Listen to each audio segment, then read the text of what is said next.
Hello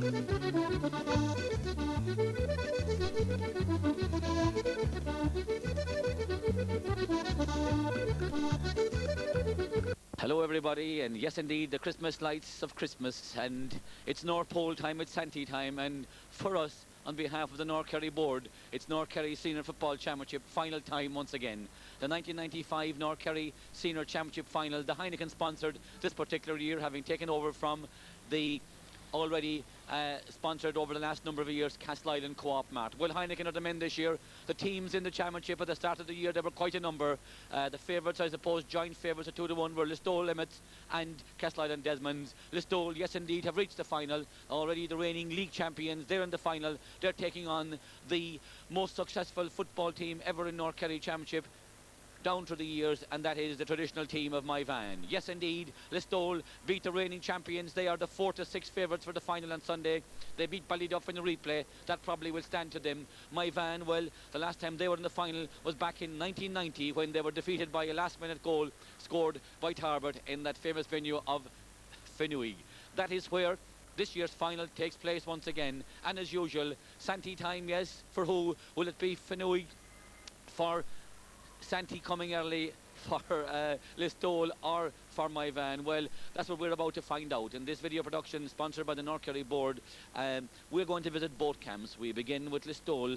We are here on the Thursday night before the North Kerry Championship final, and from there we head on to Moyvane. And really, the main purpose of this part of the video is to give you an insight as to how both sides and both camps were feeling on the week, the few days, I suppose you could say, prior to the game, how they're hoping to do, their thoughts and their dreams, because for the people out here in Listowel and Moyvane, this is the championship of championships. North Kerry is the biggest in the county, and we're looking forward eagerly to it. And now we will get the views of some of the Listowel camp first as to how they feel they will do in this year's 1995 North Kerry Senior Championship final. Timmy Kennelly, North Kerry Senior Championship final once again. Big occasion for you on Sunday next. How's it going to go, do you think? Well, as a selector, we're, I think we have gone through the really hard side of the draw. Noted about that. And finals can go very funny, and maybe the best team in the draw doesn't win. But I can say one thing, that that Listowel will be firing in all cylinders, and I presume that Paddy Mulvihill will have Moyvane really tuned up, because as I was told last Sunday evening by a very great GA man, Cormac O'Leary, all he said was that all we have to do is to shake the jersey in front of Listowel and we win the North Kerry Championship. But that is gone by his days. It's a different situation now. But I think Listowel is in with a great chance. We have picked the same team as the last day. Right. And I think we're in with a right chance. And the fact of you being league champions, of course, will be a big help, and it also puts the mantle of favouritism on you. Will that be difficult to carry? Well, yeah, and plus the fact that take Listowel, they have gone through situations with about controversially with Ballymac. That's right. And they have the controversial last day. We supported Ballyduff the last day. Yes. Because I don't think that situation should have happened. In the first place, right.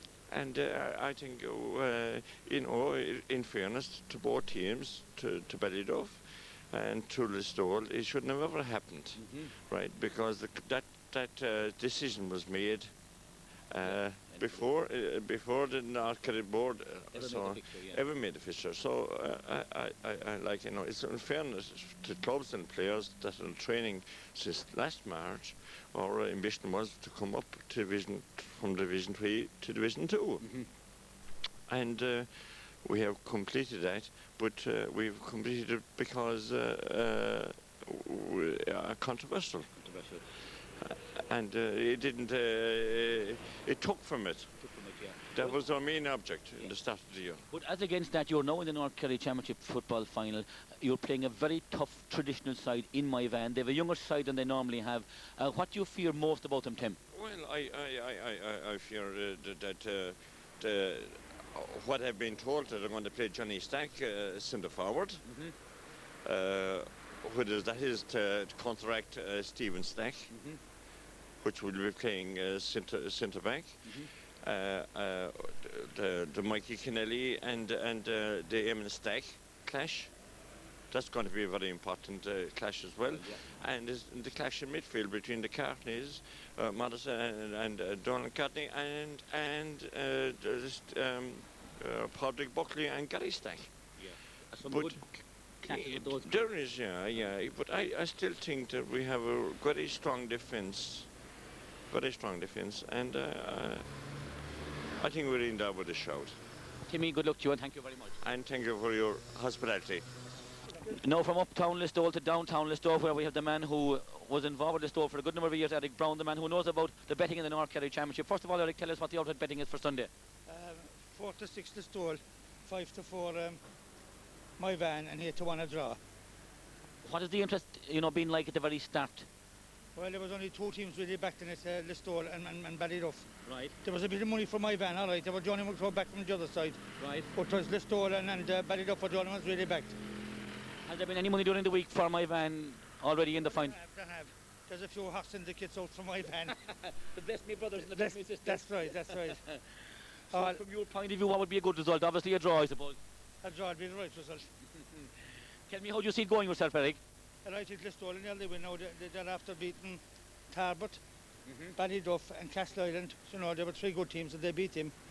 But Moyvane were very impressive against the Wa. The Wa wasn't good, but Moyvane couldn't do any more than they done, Okay, Eric, thank you very much. Sound. Eric has just told me, just off the record there, that this man behind us here, Santi's after having a couple of bob on my van, and Eric apparently gave him 7 to 4, a real Santi man, Eric. Now we head up to the playing field where Listowel are about to gather for training and get some views from the people on the camp there.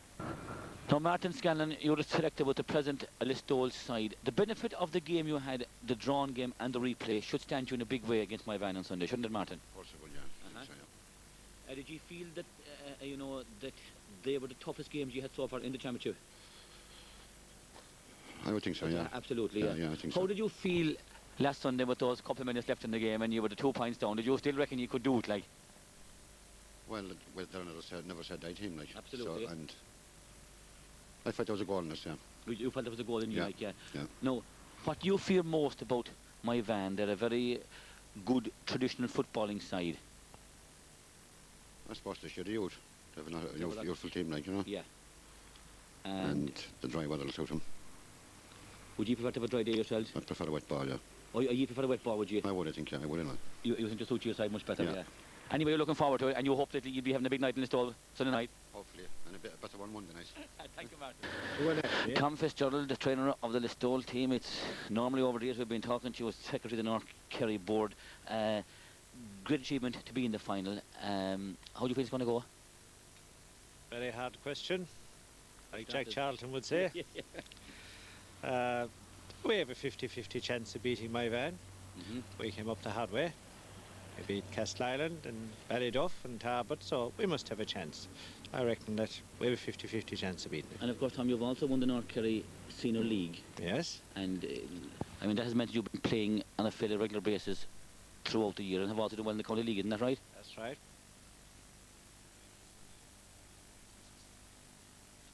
Now, would you say in towns and in country clubs to maintain the impetus in training for people to turn up on a regular basis with the calling for various other games?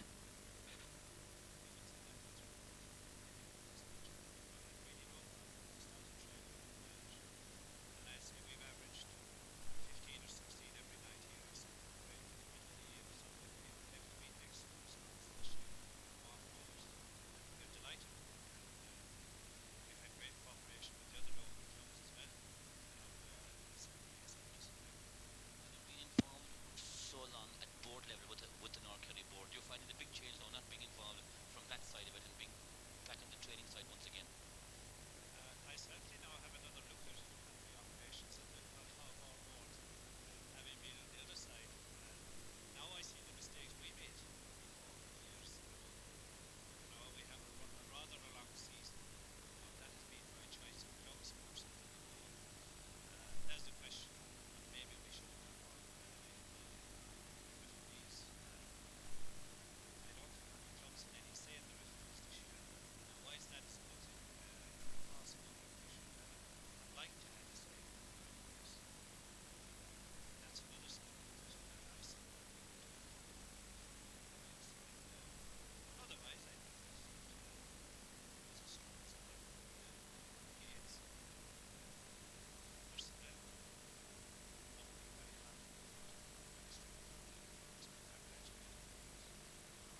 In a long time. That's unusual for a very, very well-known traditional North Kerry footballing area, isn't it? Yes, yes, my van,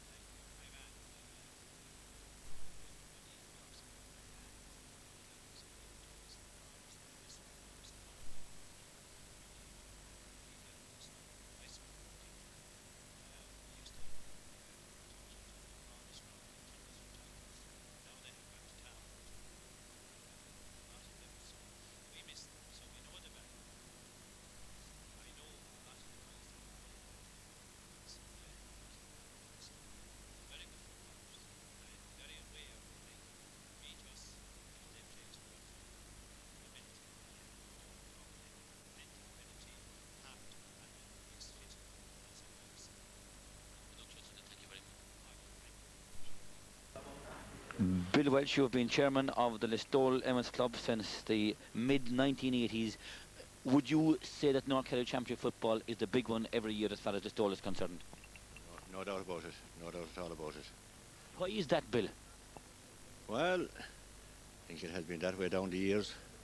Hasn't changed, and in my view, it has continued to improve. Right. And I hope that I see this year as being one of the best ever. In particular for Listowel, where we're aiming for the double, for the league and the championship.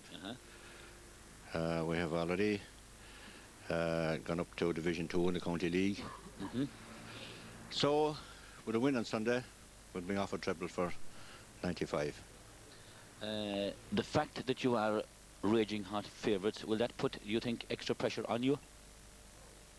I don't know if we are hot favourites. You are according to the bookies anyway. Well, we don't always take Absolutely not. full notice of the bookies. I don't see why we should be hot favourites. We were, if you like, I suppose, a bit lucky to come away with a win on Sunday from Ballybunnan. Nevertheless, when we were being led by Ballyduff, our lads didn't give up, and there was great credit due to the win, for their win. Moyvane are a good team. We probably have the edge on Moyvane and from the back line down to midfield, but I still think that they're a bit better on the forward line than us. So by no means can we be classified as raging hot favourites. But having said that, we will win. Bill, thank you very much. Thank you. Now with me the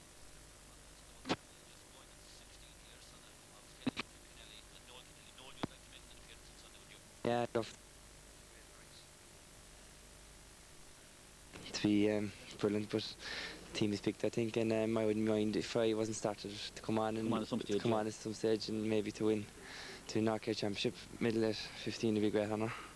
football in the town is very strong at the moment. Your school, I believe, are in the Munster College's semi-final.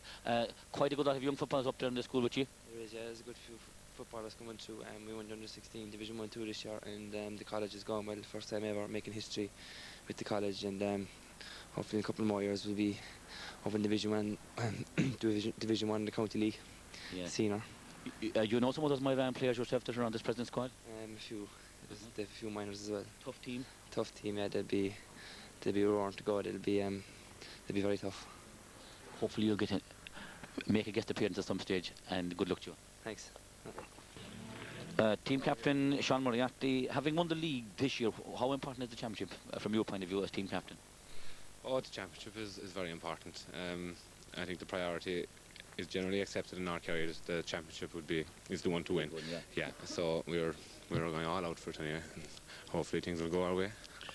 Having played in the Kinmare Championship, a district championship down in South Kerry or in your own area, how does it compare with the excitement and the appetite up here? There wouldn't be the same level of interest really. The Kinmare District Board would be comprised of 4 clubs. So, I mean, whereas up here, I think there's 13, 14 clubs, something like that. So obviously there's a lot more interest up here in the district championship. So it's much bigger, yeah. What is it that has got you this far again this year? You know, at the start of the year, we'll say you were hoping to do reasonably well, but what do you feel has been behind this great success again this year in the club? Players have put in a lot of effort this year. Right from the start of the year, we got off to a good start this year, say, in the county league, and there was a good bit of confidence then, say, and that got fellas training, and we built on that all year. We had a good run in the North Kerry League, then won the North Kerry League. We were involved in the county league right up to the end of it, and nearly won that as well. And that keeps the interest going all year. Fellas, they're interested in training. They put in a good effort, and we've moved on from that, and we've built on that. Yeah. Moyvane, have you seen them play this year?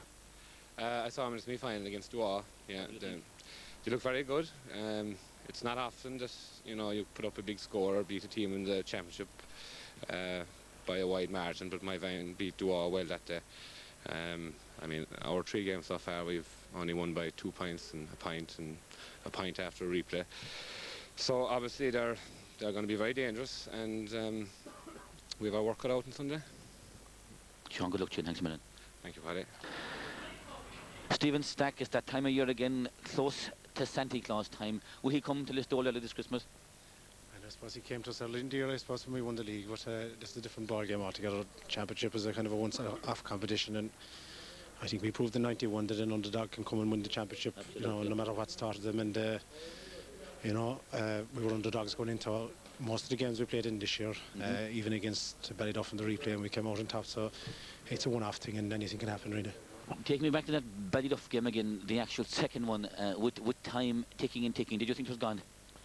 Well, actually, Sean Moriarty kind of said to us before the game started to keep going right to the very end, even if the game was coming against us. And he actually said that it could be the last minute before we score a goal. So I don't know whether he flew Bob on that prediction or not, but if he did, he won't have to worry about keeping the dental practice up.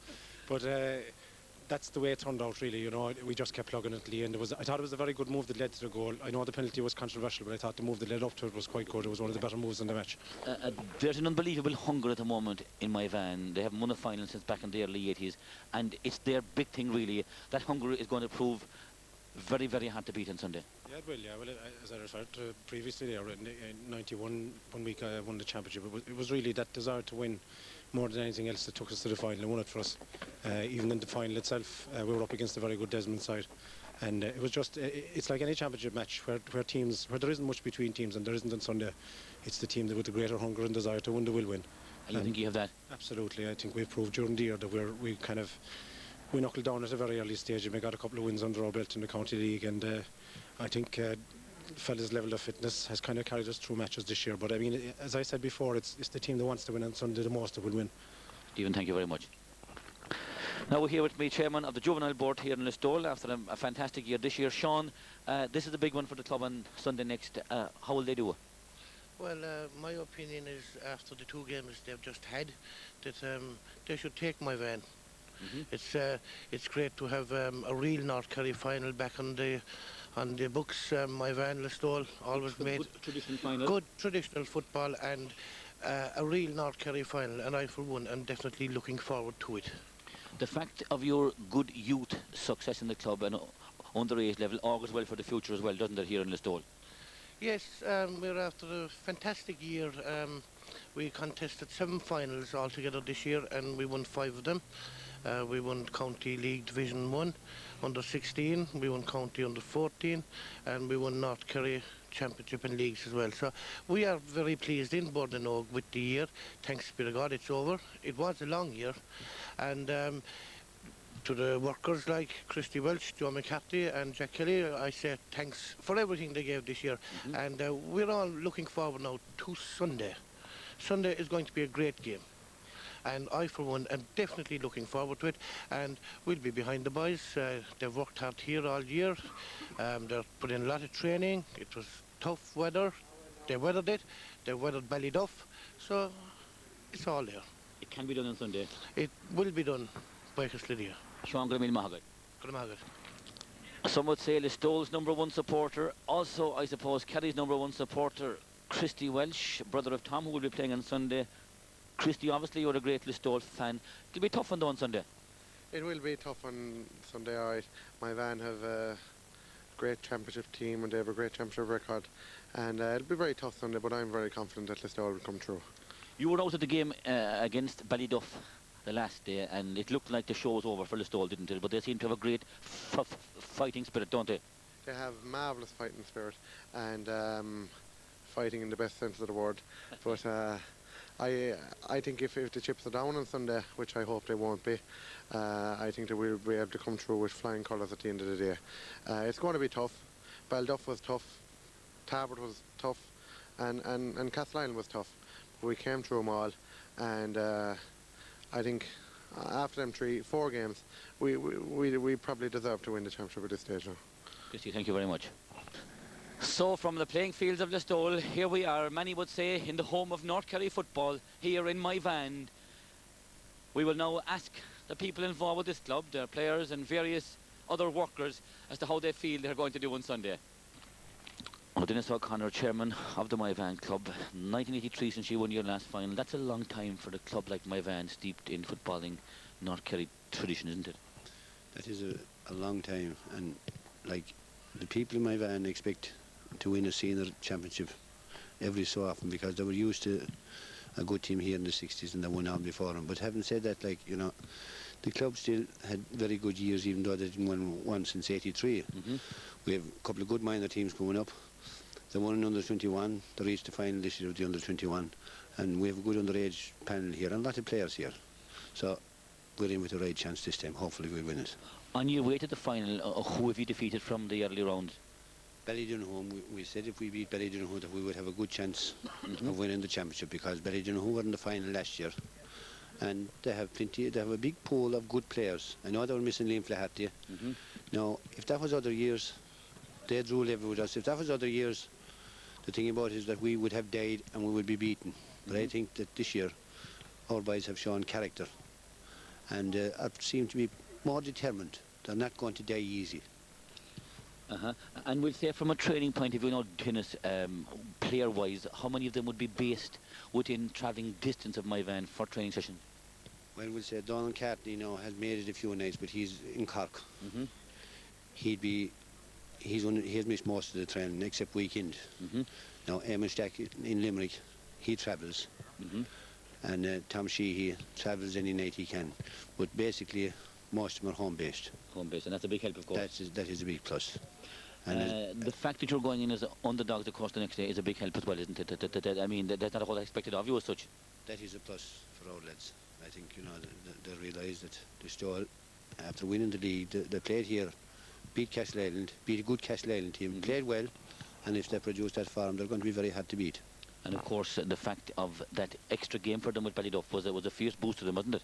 Oh yeah, we're after 4 or 5 weeks now without a competitive game, like, and they're after 2 hard Sundays until have to stand to. But at the same time, like, I think we'll shade it, pint or 2. Dennis, thank you very much. Thank you. Now with me, the president of Moyvane, Jerry Brosnan, and his son Mike, who I suppose has been playing football with Moyvane up to this year. First of all, Mike, how does it feel to be on this sideline watching the carry on this year? Oh, it's a change, all right. Much harder though, isn't it? Yeah, it's just harder. You'd miss it, all right. No denying that. The boys have done very well. They have a pile of work put into Sundays. Hopefully now they can pull it off this time. We have a lot lost down the last 10 years. We have 4 finals lost. And we're due one again now. It would be nice. The club needs it. A lot of players have a lot of work put into it. And hopefully this time now we'll get the few breaks. Jerry, many people would say that Moyvane is the home and a strong base of North Kerry football because it has won more titles than any other club in North Kerry. Why is that? Well, they were very dedicated always. It's like they played football the whole time and they kept going. They have a lot of great players come down through the years in it, like that. To the home of football, I suppose I could say. Like they won much. We have the World North Kerry Championships won, like. And I suppose the fact now that you haven't won one since '83, the public in particular and the local parishioners and the footballing followers are dying for this, and there's a great hunger. They're dying for a win now. We're due a win, all right, but we're hoping that we get you someday maybe. But we have very bad luck at finals, but we have gone to the final nearly every year except since for the last 10 years we're beaten in 5 of them. It's heartbreaking, isn't it? It's heartbreaking. Heartbreaking. We have a kind of a record. Well, I think you kind of went there 1 year, all right, but. When I started playing in 1983, we lost to Beale. They won it in '83, and we lost to Beale. I shot in '84. We lost to Beale in the final, and we lost to the winning team, the won the North Kerry Championship every year. bar 1 year. I thought it was last year. It was last year. No, Ballyduff won it last year and they beat us in the first round. It was the year before, the year Ballyduff who won it. That was every other year. Whoever beat Moyvane won the North Kerry Championship. So the same thing is going to stand for this year again. So it is a good old record, all right, but we need to win one now. It would be nice for Santi Jolly to come early to Moyvane, wouldn't it? It would be very appreciated if he came to be badly wanting, all right. Listen, lads, thanks very much and the best luck to you on Sunday. Now with me a man who has played with Moyvane in 6 losing finals and on the panel again to this year, Sean Walsh. No need to ask about the hunger of this present squad. It must be unbelievable, is it? Well, I think there's a kind of an atmosphere there this year that we have to do it, for the simple reason being that you can come back only so often. You can prepare a panel only so often before they get fed up. In 1990, I told you behind in Finuge after the match that we were beaten by a late goal. The year before, we were beaten by a last-minute point in a replay by Beale, and I said that team would be back. I didn't think it would take quite as long, even though we won the league in '92 and contested the championship semi-final the same year. It has taken up to now to get back into the championship final. But we have 26 players here again, willing, ready and able to win this championship for Moyvane. And I think, and I see the hunger in them. I think they really want to win it, because as I said, you can only take being beaten in finals so long. Listowel have put a lot of work into this year as well, and the benefit of the Ballyduff game will definitely stand to them, Sean, won't it? The extra game. Listowel are very, very good this year. As you say, they've had very, very competitive games, especially against Ballyduff. And when you play Ballyduff, you expect nothing, only a competitive game of football. We know that. We played them twice last year. We were level with them. We were level with them the first game, played in the replay, got beaten by 3 or 4 points. That will definitely stand to Listowel, because it was a learning process and they made changes, and I think the changes benefit Listowel. They played exceptional football here tonight at the league final against Kennelly. It was as good a football as I've seen played in North Kerry for a good number of years. The way they moved that ball that night, won it, followed up and kicked great scores. They looked very, very impressive that night, and I said that at that night they'd be very, very hard to stop. But championship is different. It's played at a different time of the year. Teams are way hungrier. They're hungrier for success, and while Listowel will be hard to beat next Sunday as well. What kind of a day would you like to have, Sean? Would you like this kind of a nice, dry, crisp day? I think there was a myth in Moyvane that Moyvane want bad, wet, wintry conditions, heavy weather for footballers because they have heavy players. That's nonsense. Moyvane can play football with the best, given the conditions on a given day. We want a good dry day, we want a good dry ball, and we want a good dry sod. And that's where people can express themselves when they're playing football. And I have no doubt that this Moyvane team, which are basically a very, very young team, can do that given those conditions. Sean, thank you very much and good luck to you. Thank you very much, Paddy. Now with me, Liam Hanrahan, who's just come off the field here after doing a good workout with his squad. Liam, you're a selector on this present Moyvane side. You've seen Moyvane football over the years. How do you rate this present side? Oh, this is a very good side. It's a kind of a mixture of a more mature bunch and a younger bunch, and we've been trying to blend the two together, like, you know, and it's going fairly well for us, you know. And we feel that they have the younger players have matured quite a bit, like, you know, and indeed we can look to for instance, Jackie Mulvihill as amazingly mature in the full back line, you know, and that blended in now, like, with the likes of Johnny Stack and Eamon Stack and a few more of the older lads. They have come on well, you know. Listowel are good. Oh, Listowel are very good. Listowel are an exceptionally good side at the moment, and they are experienced and probably more mature than our team would be now, like, but you know, they have outstanding backs, like, and you can go down through the names, like, and you will find that there is a good stream of maturity in them, like, and indeed they have brought in a few young players too by the same token, and they're very successful. Pa Galvin, for instance, in the half-back line is playing exceptionally well. He covered an awful lot of ground in the semi-final replay there against Ballyduff. Yeah. So anyway, coming to the final day, when it's down to the crunch, do you think you're good enough to do it? Oh, I do. Definitely, I have no doubt in the world that we're good enough to do it, provided, like, that it all goes well for us and that our lads coming out, you know, hitting the ground in places, more or less, you know. if they come out fighting fit, they're certainly trained enough. Paddy Muller has done a marvellous job in that area, and they are mentally well tuned, so I feel that they are in really good shape, and we are very confident that they can do it. Thank you very much. Now with me two Moyvane men who've just taken their tablets and are about to leave training here, Johnny Stack and Sean Shine. Sean, of course, is the secretary of the club. Sean, another big day for Moyvane. The biggest day, really, as far as Moyvane are concerned, is the North Kerry Senior Championship final. Oh, definitely. Yeah, since 1990 we've been waiting for this day again for the last 4 years. And we've tried to make up for the last time we were in Finuge, yeah. That's right. And which was a kind of a dramatic end, the easiest way to put it. And hopefully we might pull it off this year. Johnny, what is it about North Kerry football that makes it so? I mean, the clubs in North Kerry, like this is the big one, the championship. You know, why is it so important?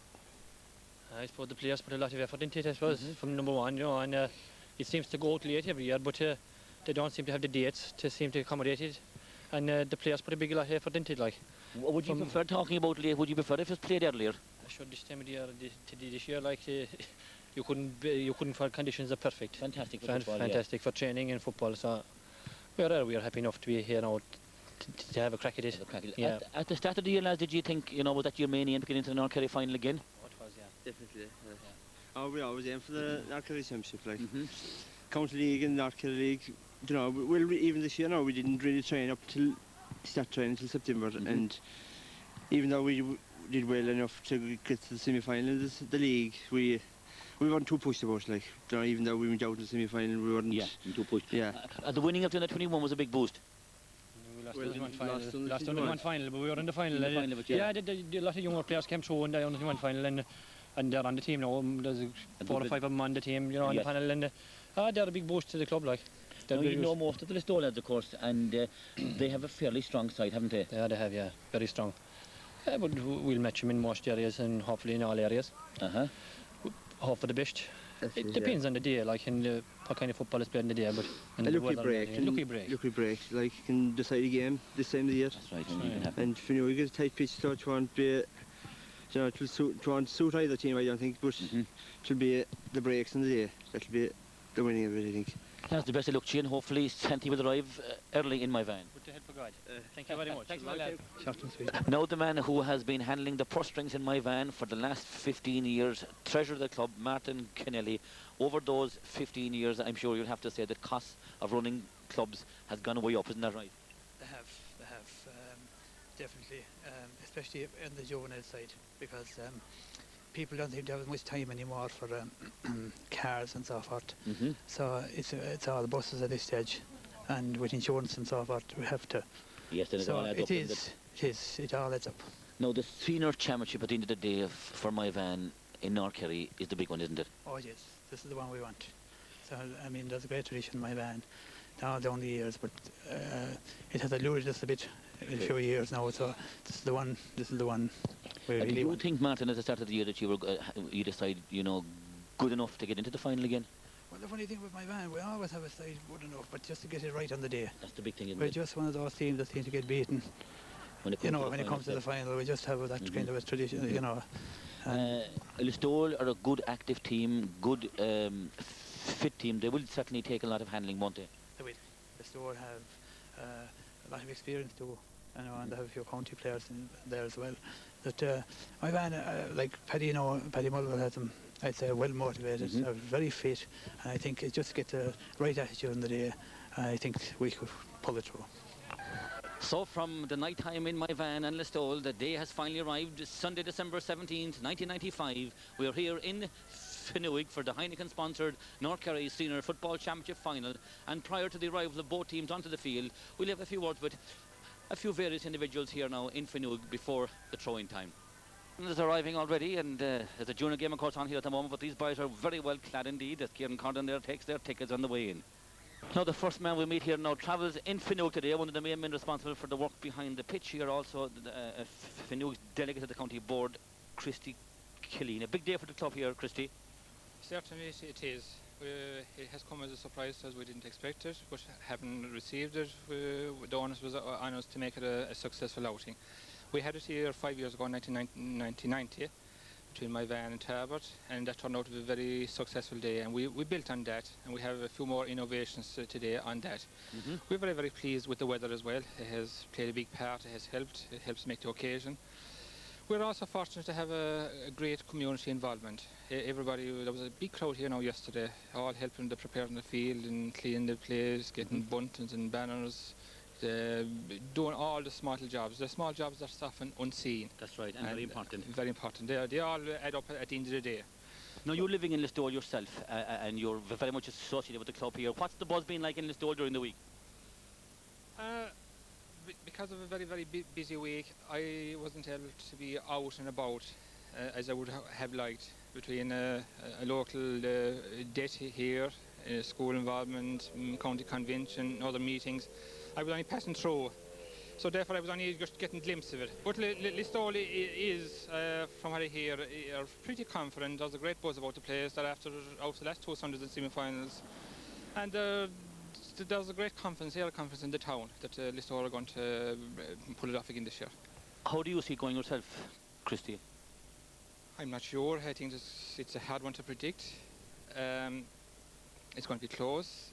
Possibly Listowel have been active in hard games the last 2 Sundays.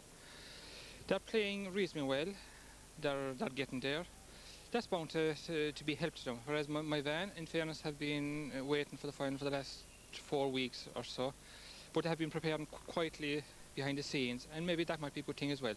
All in all, I find that very hard to predict. It should be a good final. It should be a good final. It's a calm day, it's dry, it's bright, the cold is gone, thank God, and I think there's no reason why it should be a good game of football. Now, before we part, just take me on to the programme. I was just looking at an article in the programme there on one of the young local footballers here in Finuge, and I just see that he has played a total of 89 underage games this coming season, young Aidan Gallivan-Junction, is that right? That's right indeed. In fact, those 89 games was for 11 months of the year. Since then, even the last 2 weeks, he's played another 3 games. So that total has even gone up further still. I didn't realise, or I think nobody realised that he had played so many games. It's only when I was asked to do a short little article on him, and when I started doing a little bit of research, that it became obvious to me that this fellow is playing an enormous amount of games. I researched it thoroughly, researched it with other people involved, Borden and Oak, senior, at all levels. I just rechecked it out. I was amazed. It was frightening, actually. Is he one of the brightest stars since the present Minister for Agriculture has come on the scene here in Finuge? Well, in fairness to the boy, he's quite good. He's very talented. He's one of many.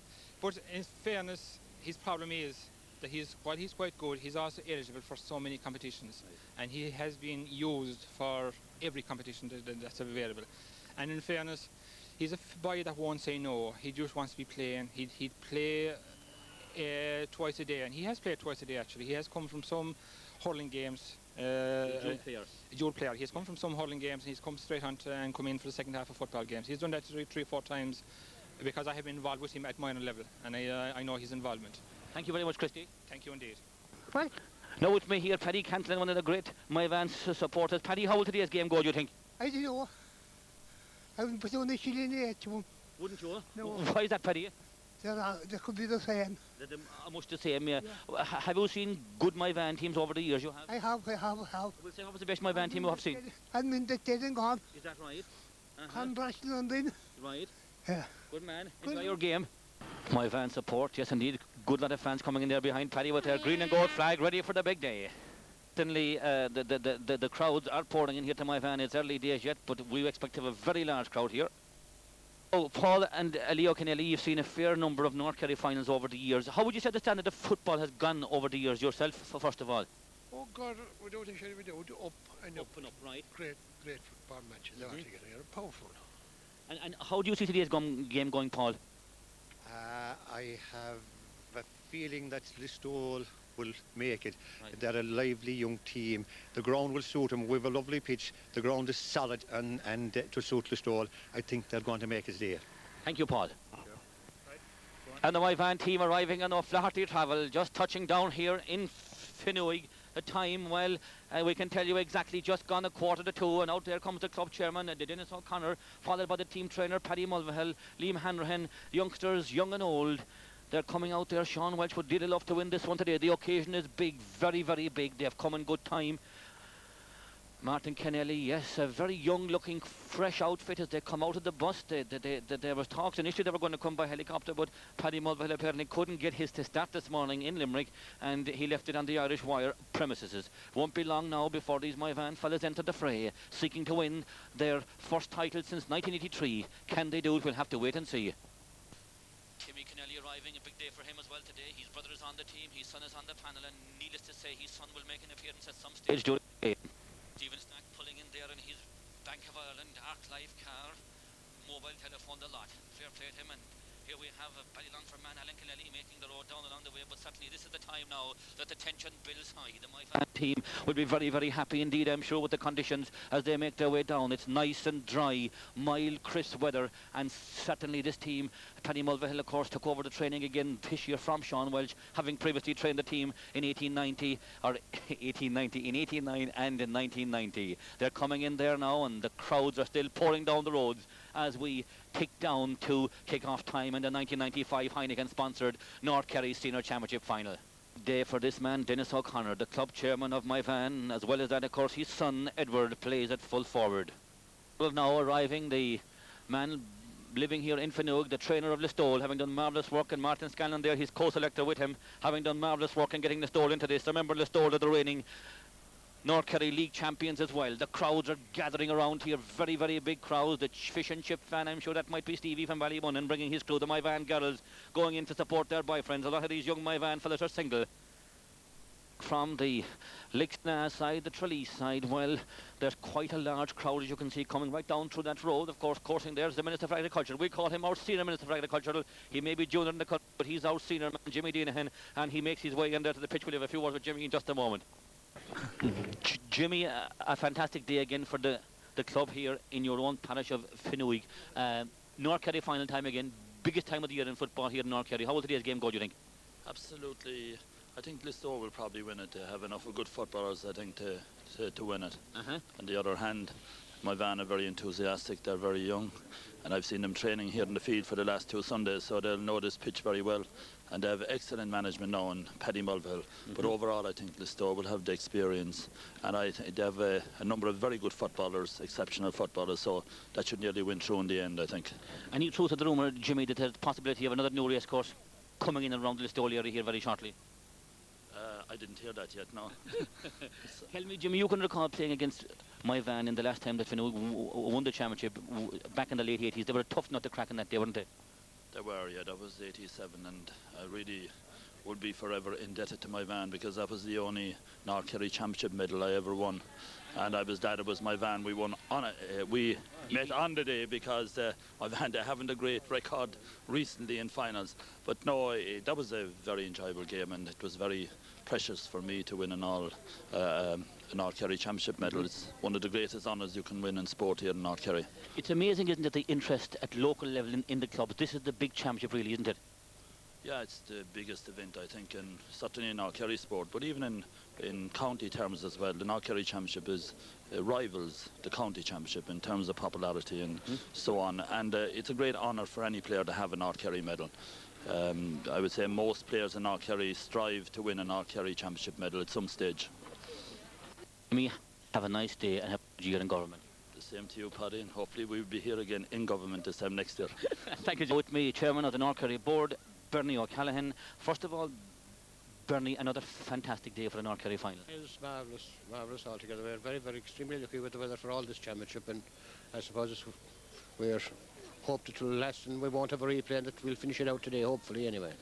It's a great time, the changing years of sponsorship, isn't it, since it has become a part of the GA, and I believe you have new sponsors this year in North Kerry for the first time. We have new sponsors this year. Heineken have come in. As a matter of fact, we have quite a number of people on the sidelines ready and willing to come in to sponsor other competitions.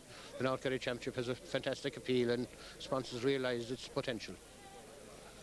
Being a Moyvane man yourself, you also have a sort of a dual role to carry today. I believe you have a nephew on the Moyvane team, and it's one you'd be hoping, I suppose, deep down that Moyvane would win. Well, I suppose we have a natural inclination for the home patch. I certainly have a nephew playing today, and I hope he does well, and I hope both teams do very well today. We'll have a good game.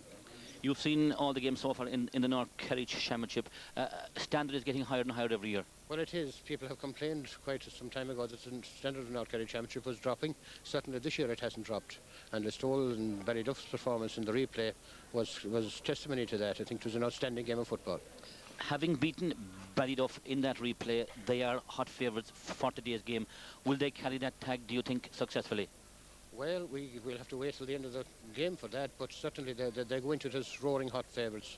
They have a lot of very good footballers. Moyvane are a young team, and whether they're ready to win an North Kerry Championship yet remains to be seen. Bernie, thank you very much. Teddy Kane up there, well, he certainly has come in plenty of time, and a big occasion for Teddy again today. One of the great Moyvane GM'en over the years. We'll be hoping this Aim the Dunahoo Trophy goes back to Moyvane tonight. Gone 2 o'clock now, and the Listowel players, you can see them gathered around there with their mentors, watching in here in the North Kerry Junior Final, which looks to be heading towards St. Senans. But this is a very tense time for players, some of them playing in their first North Kerry Championship, and of course a good number of these players have been there in '91, so it would be very experienced indeed. Crowds are still pouring in here, and you can see that there's quite a good number up here on the hill behind the goals. People, they've travelled from all over really for this game. Stephen Stack taking some deep breaths there. It doesn't really matter how much football you have played before these big finals. There's always tension. Stephen taking some of those deep breaths now, as most of the Listowel players are gone in. The Moyvane players have also gone in, and very, very shortly now, this junior final will be over, and these teams will be coming out onto the field. Listowel manager of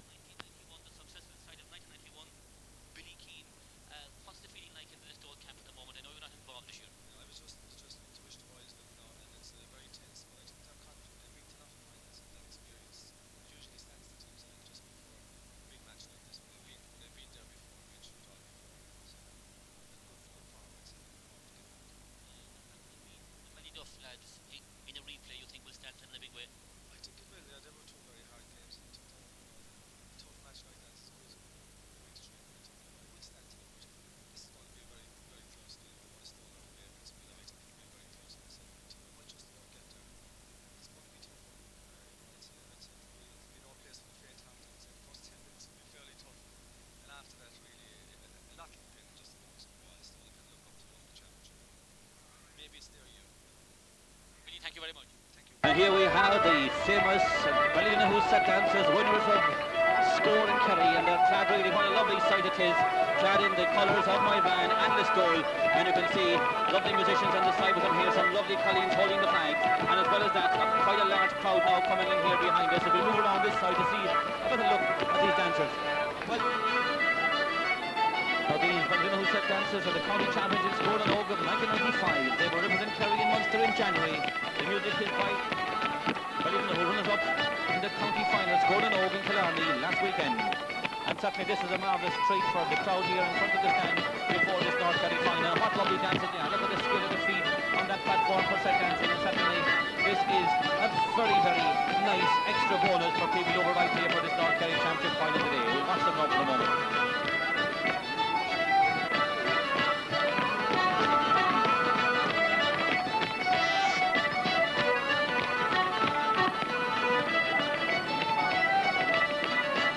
We have the trophy, the one that it's all about. This is the trophy that they are bidding to win here, both Moyvane and Listowel, and you can see up behind them on the stand quite a large crowd gathering, and very, very soon now we can tell you that the official time here in Moyvane is just gone 2:15. They'll be coming out into the field, both teams, very, very, very shortly indeed. And the Moyvane team busting out onto the field at exactly 2:20, and the scene is set for the Heineken-sponsored 1995 North Kerry Senior Championship Final. A team that's eager, a team that's full of tradition. Support here today for them is unbelievable. They've travelled from all parts of North Kerry to support Moyvane, and very, very shortly now, out behind them will be coming the Listowel team. But there you can see them still coming out on their subs, their men behind them. They have a very, very young side. Possibly about 6 of the side that contested the final in 1990, and certainly for them, it's not far away now. Referee Eddie Anthony Welsh of Ashty refereeing his first North Kerry Senior Championship final. For their team, for the Gaff team, we're not here for the horses for the Mulvihill. There's a very large squad indeed. They're sponsored by Newtown Sands Co-op, probably one of the most successful co-ops in the country. exciting times now for this Moyvane outfit. Building up, another breakaway. We have a shot just of the rear 15. Moyvane now going to the far up in line of ball, and their team are indeed very, very eager, having got a very, very good pep talk in the dressing room beforehand. You can hear the sound in the background. It's only minutes away from the 1995 North Kerry Senior Championship final. Will they be the champions? Time alone will tell. Come out onto the field, led by their captain, Sean Moriarty, their cornerback. The man from Kenmare, they're bursting out, they're raging right favourites, 4-6 on. A very, very experienced side. A lot of them have played in the 1991 North Kerry Senior Championship final when they then defeated raging hot favourites Castle Island Desmonds. Well, they have a great backroom team. Their man, of course, the chief man, Tom Fitzgerald, their trainer, has been involved with North Kerry board for way back over 20 years as secretary, and today he has been the man responsible for bringing this side to the North Kerry final. A marvellous feat indeed. He understands. Listowel number 9, well, a very, very big man. He's their midfielder, one of their leading midfielders, and certainly looks very, very strong as they come in now for their team photograph. Their stage is now set for them as well. He went 9. Listowel now posing for their team photograph. Yes, indeed, their team captain, Sean Kerry, and the whole squad are in there now for the shot. Hold it, lads, hold it. Come on, lads. Come on, lads. No, first 15, lads. Come on, Emma, come on. Come on, lads. First 15 have been called in for their team photograph. These are very, very tense and exciting moments. Really, you can see Sean Moriarty very, very tense down there. Gary Stack, this is the number 9 FP, different to what's on our programme as such, but anyway, that's what it's all about. We want this more than them, lads. We want this. They've fight us under, lads. Come on. Come on, lads. Come on. That ball is up, lads. Come on, lads. The team captain is now shaking hands as Referee in the middle, lads, going on the back. Anthony Welsh is going to toss for who wins the choice of play in the first half. Heads. It goes into the air, Listowel called heads, and Listowel win. And they play the field in the first half. Eamon, good. Good. Now our on the field, our national anthem is about to be played, and certainly excitement is at fever pitch here. Listowel lining out as follows. And goals, Derek Dalton. Full back line, Billy McElligott, Sean Kerry and Sean Moriarty. Half-back line, Tom Sharpo Welsh, Stephen Stack and Tag Olivan. Midfield, Gary Stack and Toddy Buckley. Half-forward line, Alan Grimes, Jerome Stack, Mike Kennelly. Full forward line, Brian Scanlon, Liam Welsh and Tommy Sweeney. Moyvane lining out well in goals, Noel Stackpool. Full-back line, Jackie Mulvihill, Mossy Mulvihill and Joe O'Keefe. Half-back line, Tomas Sheehy, Mike Scanlon and Eamon Stack. Midfield, Morris and Donald Carney. Half-forward line, Pascal Sweeney, Johnny Stack and Sean Shine. Full forward line, David Maloney, better known as Crockett. Full forward line, Edward O'Connor. At full forwarding 14 and number 15, Mike Mulvihill. And the stage is set as O'Ron Ian brings down the time here. Referee Eddie Anthony Welch throws in the ball, and the first half is on here in Finuge. And first to break away, Listowel. Downfield they come, with Moyvane thwarting that early breakaway, and as we're up here looking down on a marvellous view in Finuge here on Sunday, December 17, 1995. Nicely held back there by the Listowel centre half-back. Tom Sharpo Welch, it is actually the wing back getting it upfield. Away they come now, driving the ball down to the man wearing number 12 for Listowel, Mike Kennelly. Mike Kennelly, a good ball inside to the full forward, but the full forward Liam Welch slips on the ground. The ball comes to the Moyvane man. The Moyvane man turning with number 5 on his back, Tomas Sheehy. Number 14, of course, for Listowel has moved out to wing forward, and that's a change already on the Listowel team as we enter about 35 seconds of this first half. Conditions are absolutely ideal here in Finuge for football, with dry conditions, very, very dry. Pitch is in absolutely superb shape as Moyvane come bursting forward, grabbed there by their cornerback number 2, who's way upfield, Jackie Mulvihill from Guthrum Nasilla. Or Guthrum Silla, the farmer, the Ferramore, coming way up. He's obviously been moved out of position as well. As we look at it, he's, I think it's number 2 that I saw on his back, Arenos, and with exactly 1 minute and 16 seconds gone here in Finuge, we have a free in to Moyvane. The wind is aiding them, I would say, downfield slightly in this first half. It appears to be a crosswind, and this kick is to be taken by the man from Drumurher, Johnny Stack. Up he comes, the kick from Johnny's a good one. A beautiful kick from Johnny going right, not Johnny Stack, the left field, that's not Johnny Stack. The kick went straight and through over the bar. An absolutely wonderful kick coming from the boot of the number 10, Pascal Sweeney. Pascal Government I thought for a moment you had Johnny Stack's colours, but sure how wrong I was. That score coming exactly after 2 minutes of the first half, and Pascal Sweeney from the village, carpet layer by trade, getting that one nicely over the bar. The kick comes out high into the sky, up go the hands waving for it. It's broken down, and Tomas Sheehy, the man from Shanagolden, playing in his first ever North Kerry Senior Championship final. The Listowel team captain grabs it, loses it on the ground. Moyvane driving forward again, but the Listowel man comes and picks it up and bursts out nicely. Good ball passed out outside and kicked with the left leg. Poor kick out towards the sideline, and down goes young Carney on the ball. The number 9, he's the older of the Carneys. Donald, the man walking without the bank in McCormick, goes back into the hands of Eamon Stack. Butcher, they call him, it goes inside for the Listowel, number 2 running for it here. Going down to pick it up and turning onto his right foot, and well held by young Billy McKelligan from the Ballybunnon Road. Working in London Supermarket in Listowel, but Listowel man coming out, he had overcutting the ball. It looked, but referee said play on. The ball driven forward again and grabbed in there by the Listowel full-back Sean Kerry. He was on the 91 team as well, of course, and the ball kicked out to the centre of the field, but the hands go grabbing for it. Grabbed there by the number 13, who appeared to be fouled, but referee says he pulled it off the ground. He said that Brian Scanlon, the ex-Bale player, but the judge is a former Kerry minor, to have pulled it off the ground, plucked it off the ground, and it's a free out or a free in rather for Moyvane. The ball driven inside now, but is heading down dangerously towards the sideline. Moyvane keeping it in play though, kicking across the goal. Oh, well up and well fetched by the Listowel goalkeeper. Very, very well fetched by the Listowel goalkeeper, because there was danger in there for them. The ball now driven out to this side of the field once again, where we have grabbing for it. The Listowel number 12, but the ball breaks from him.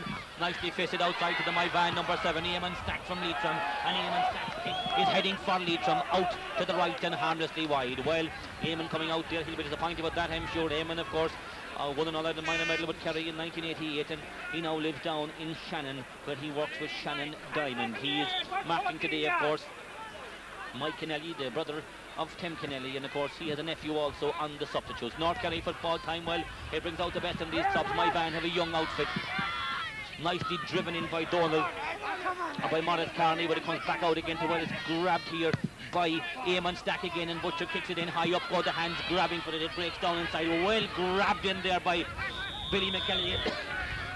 Billy McKelligan takes it quickly, shot blocked down. Referee says play on. No, he's saying take it again, and it's a free out for Listowel. A good play there by Billy McKelligan.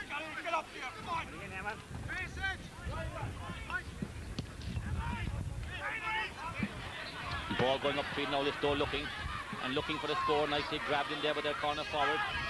Listowel would like to get a score now. These early stages, they go right inside again. A chance here with the ball going out over towards the sideline.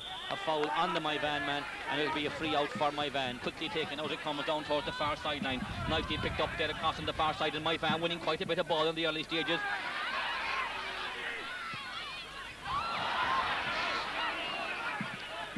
Jerome Stack, EIB Castle Island man.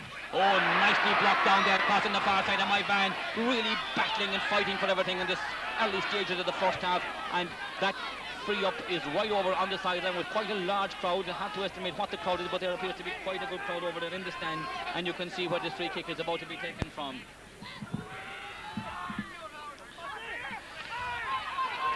Grabbed inside by the list by Paddy Buckley. Paddy Buckley turning onto his right foot now, floating one across right in front of the goal. Up go the hands grabbing for it a little bit quicker with the outside. Inside it goes Moyvane man, driving it outfield again, and away they come again. Moyvane appetite certainly very, very strong in these early stages of the first half. The ball pulled on down there. Listowel now coming for it and grabbing it again. Tom Shackbo Welsh fouled as he tried to come forward there. Live it in long, said they. Grabbed inside with the Moyvane full back line, playing very, very well. The three who were supposed to start there were all under 21 players. The play is fast and furious from top to bottom. A push on the back in there on one of the Moyvane men, by one of the Moyvane men on the Listowel man, and it's a free out for Listowel. But the ball is really, it's nail-biting stuff here in the early stages. Ball goes out towards the side and across on the far side. Two Moyvane men stopping a Listowel man from going forward, and Edward Anthony goes forward. What's he going to do? He's giving a free up field for Listowel, he says. Yes, indeed, a free up field for Listowel, and this to be taken by No, it's not Tom Sharpo yet. Tom Welch is going to take this. Tom, of course, was married to a Mulvihill girl whose father hailed from Leitrim in Moyvane, and now, of course, a true staunch Listowel supporter. Black, they tell me. Oh, well grabbed by the number 14 here. Liam Welch from Derry, 18 years of age is all he is. He was on the field Rangers minor panel, but again, Moyvane defence playing superb in there as the ball now comes outfield again, and they're driving up to try and get another score again. You're going to hear the crowd on the far side. Very exciting times indeed. The scoreboard reads 1 point for Moyvane, no score for Listowel, and it's going into the danger zone here with Moyvane. Have it again, nice stick across the goal here, but the goalkeeper is in there. He's cool, calm, collective. Derek Dalton, the man who works in Stelrod, son of Tommy Dalton. But again, it's Moyvane, this young Carney man from the Ulster Bank. He works with them in Macomb. They say that he travels up and down for training every now and again, like a lot of these fellas do, putting a lot of effort. The ball heading dangerously towards the sideline here, pulled down on the ground in there. Edward Anthony letting the play flow here, and flow it is. The ball pulled down again. Moyvane now looking dangerous here in the early stages. They'd like to build on that 1 point lead they have at the moment, grabbed here by Eamon Stack, who went in for the toss, the captain at the moment. The ball flicked right across inside, a chance of a score here. Comes back to Eamon Stack again. He's covering a lot of ground. He passes outside. Surely score number 2 for Moyvane here. A wonderful score right over the bar. It looks to be Johnny Stack as he scored that one. Right over the bar. A very, very good score indeed. A good passing movement between Morris Carney and Johnny Stack, leading to that very, very good point.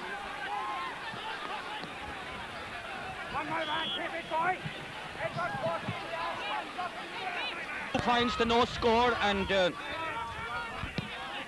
2 points to no score, and Johnny Stack coming in. I didn't realise this, but the team that I got had Johnny Stack on the 40. Obviously, I was told he was on the 40, and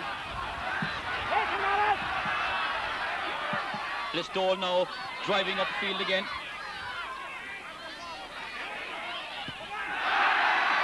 But Moyvane really and truly fighting hard for everything, battling hard for everything, and so far in these early stages they're very well on top.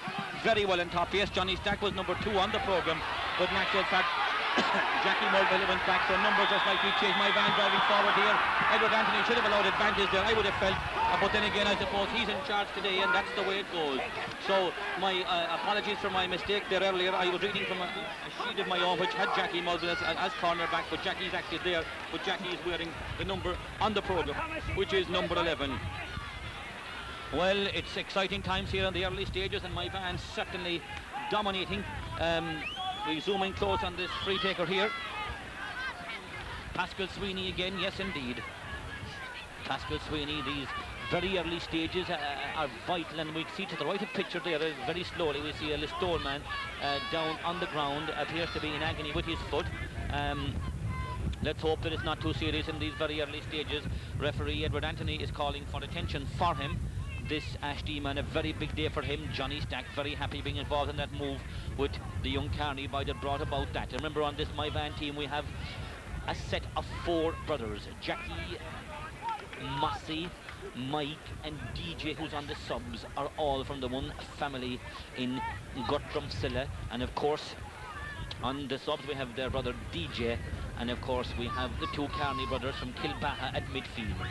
Well, for Listowel, of course, we have some very well-known players in Stephen Stack and Tom Sharpo, Jerome Stack, and of course Kerry Minor, Brian Scanlon. That's not going to worry this man here who's kicking this free kick. We saw out at the camp on Thursday night, they were very, very eager indeed. We have 10 minutes and 52 seconds gone here in Finuge, and it is 2 points to no score. Johnny, normally very accurate indeed. This time Johnny kicks high and dangerous. Off the post, goes back into play, but nicely blocked down by the Listowel corner back there. Good clearance by Listowel, and they get it away once again. That was a vital one. Very unlucky on Johnny, because he curled it beautifully, but hit the side of the bar. This can be taken by the Moyvane number 6, leaving it. Mike Scanlon leaves it to Eamon Stack. Eamon Stack. His father, of course, is the local butcher and former captain of Moyvane a number of years ago. Nicely grabbed in there by Listowel again. Out it comes to the Listowel number 7, Ty Gallivan, who's a student in the RTC in Limerick from Ballygillow. Gets it downfield again. A good ball, but back there covering again at the Moyvane men. Really great covering by this Moyvane team. Their number 5 has got this Tomas Sheehy playing in his first North Kerry final. He's from Shannagold, and a great high probing ball. A dangerous ball breaking down inside, but well grabbed by the team captain. Ball is on the ground. Pulled on there again, and referee Edward Anthony says play on. Cool, calm play in there by Sean Kerry, the stalwart who was also on the 91 team, and Sean Kerry gets it across on the far side where there's a little bit of tussling over there, Mike Tyson stuff, and referee Edward Anthony decides to hop the ball as we have played 12 minutes here in the Heineken-sponsored North Kerry Senior Football Championship of 1995. Listowel driving out again, the defence playing very well under pressure in these early stages. Stephen Stack getting his first taste of the ball, driving it downfield, where it's caught by Mike Kennelly. Mike Kennelly, a great ball across and a great run by Pat Gallivan. Pat Gallivan saw that coming on my way, but a great tackle there by the Moyvane number 7, Eamon Stack. He's having a whale of a game so far.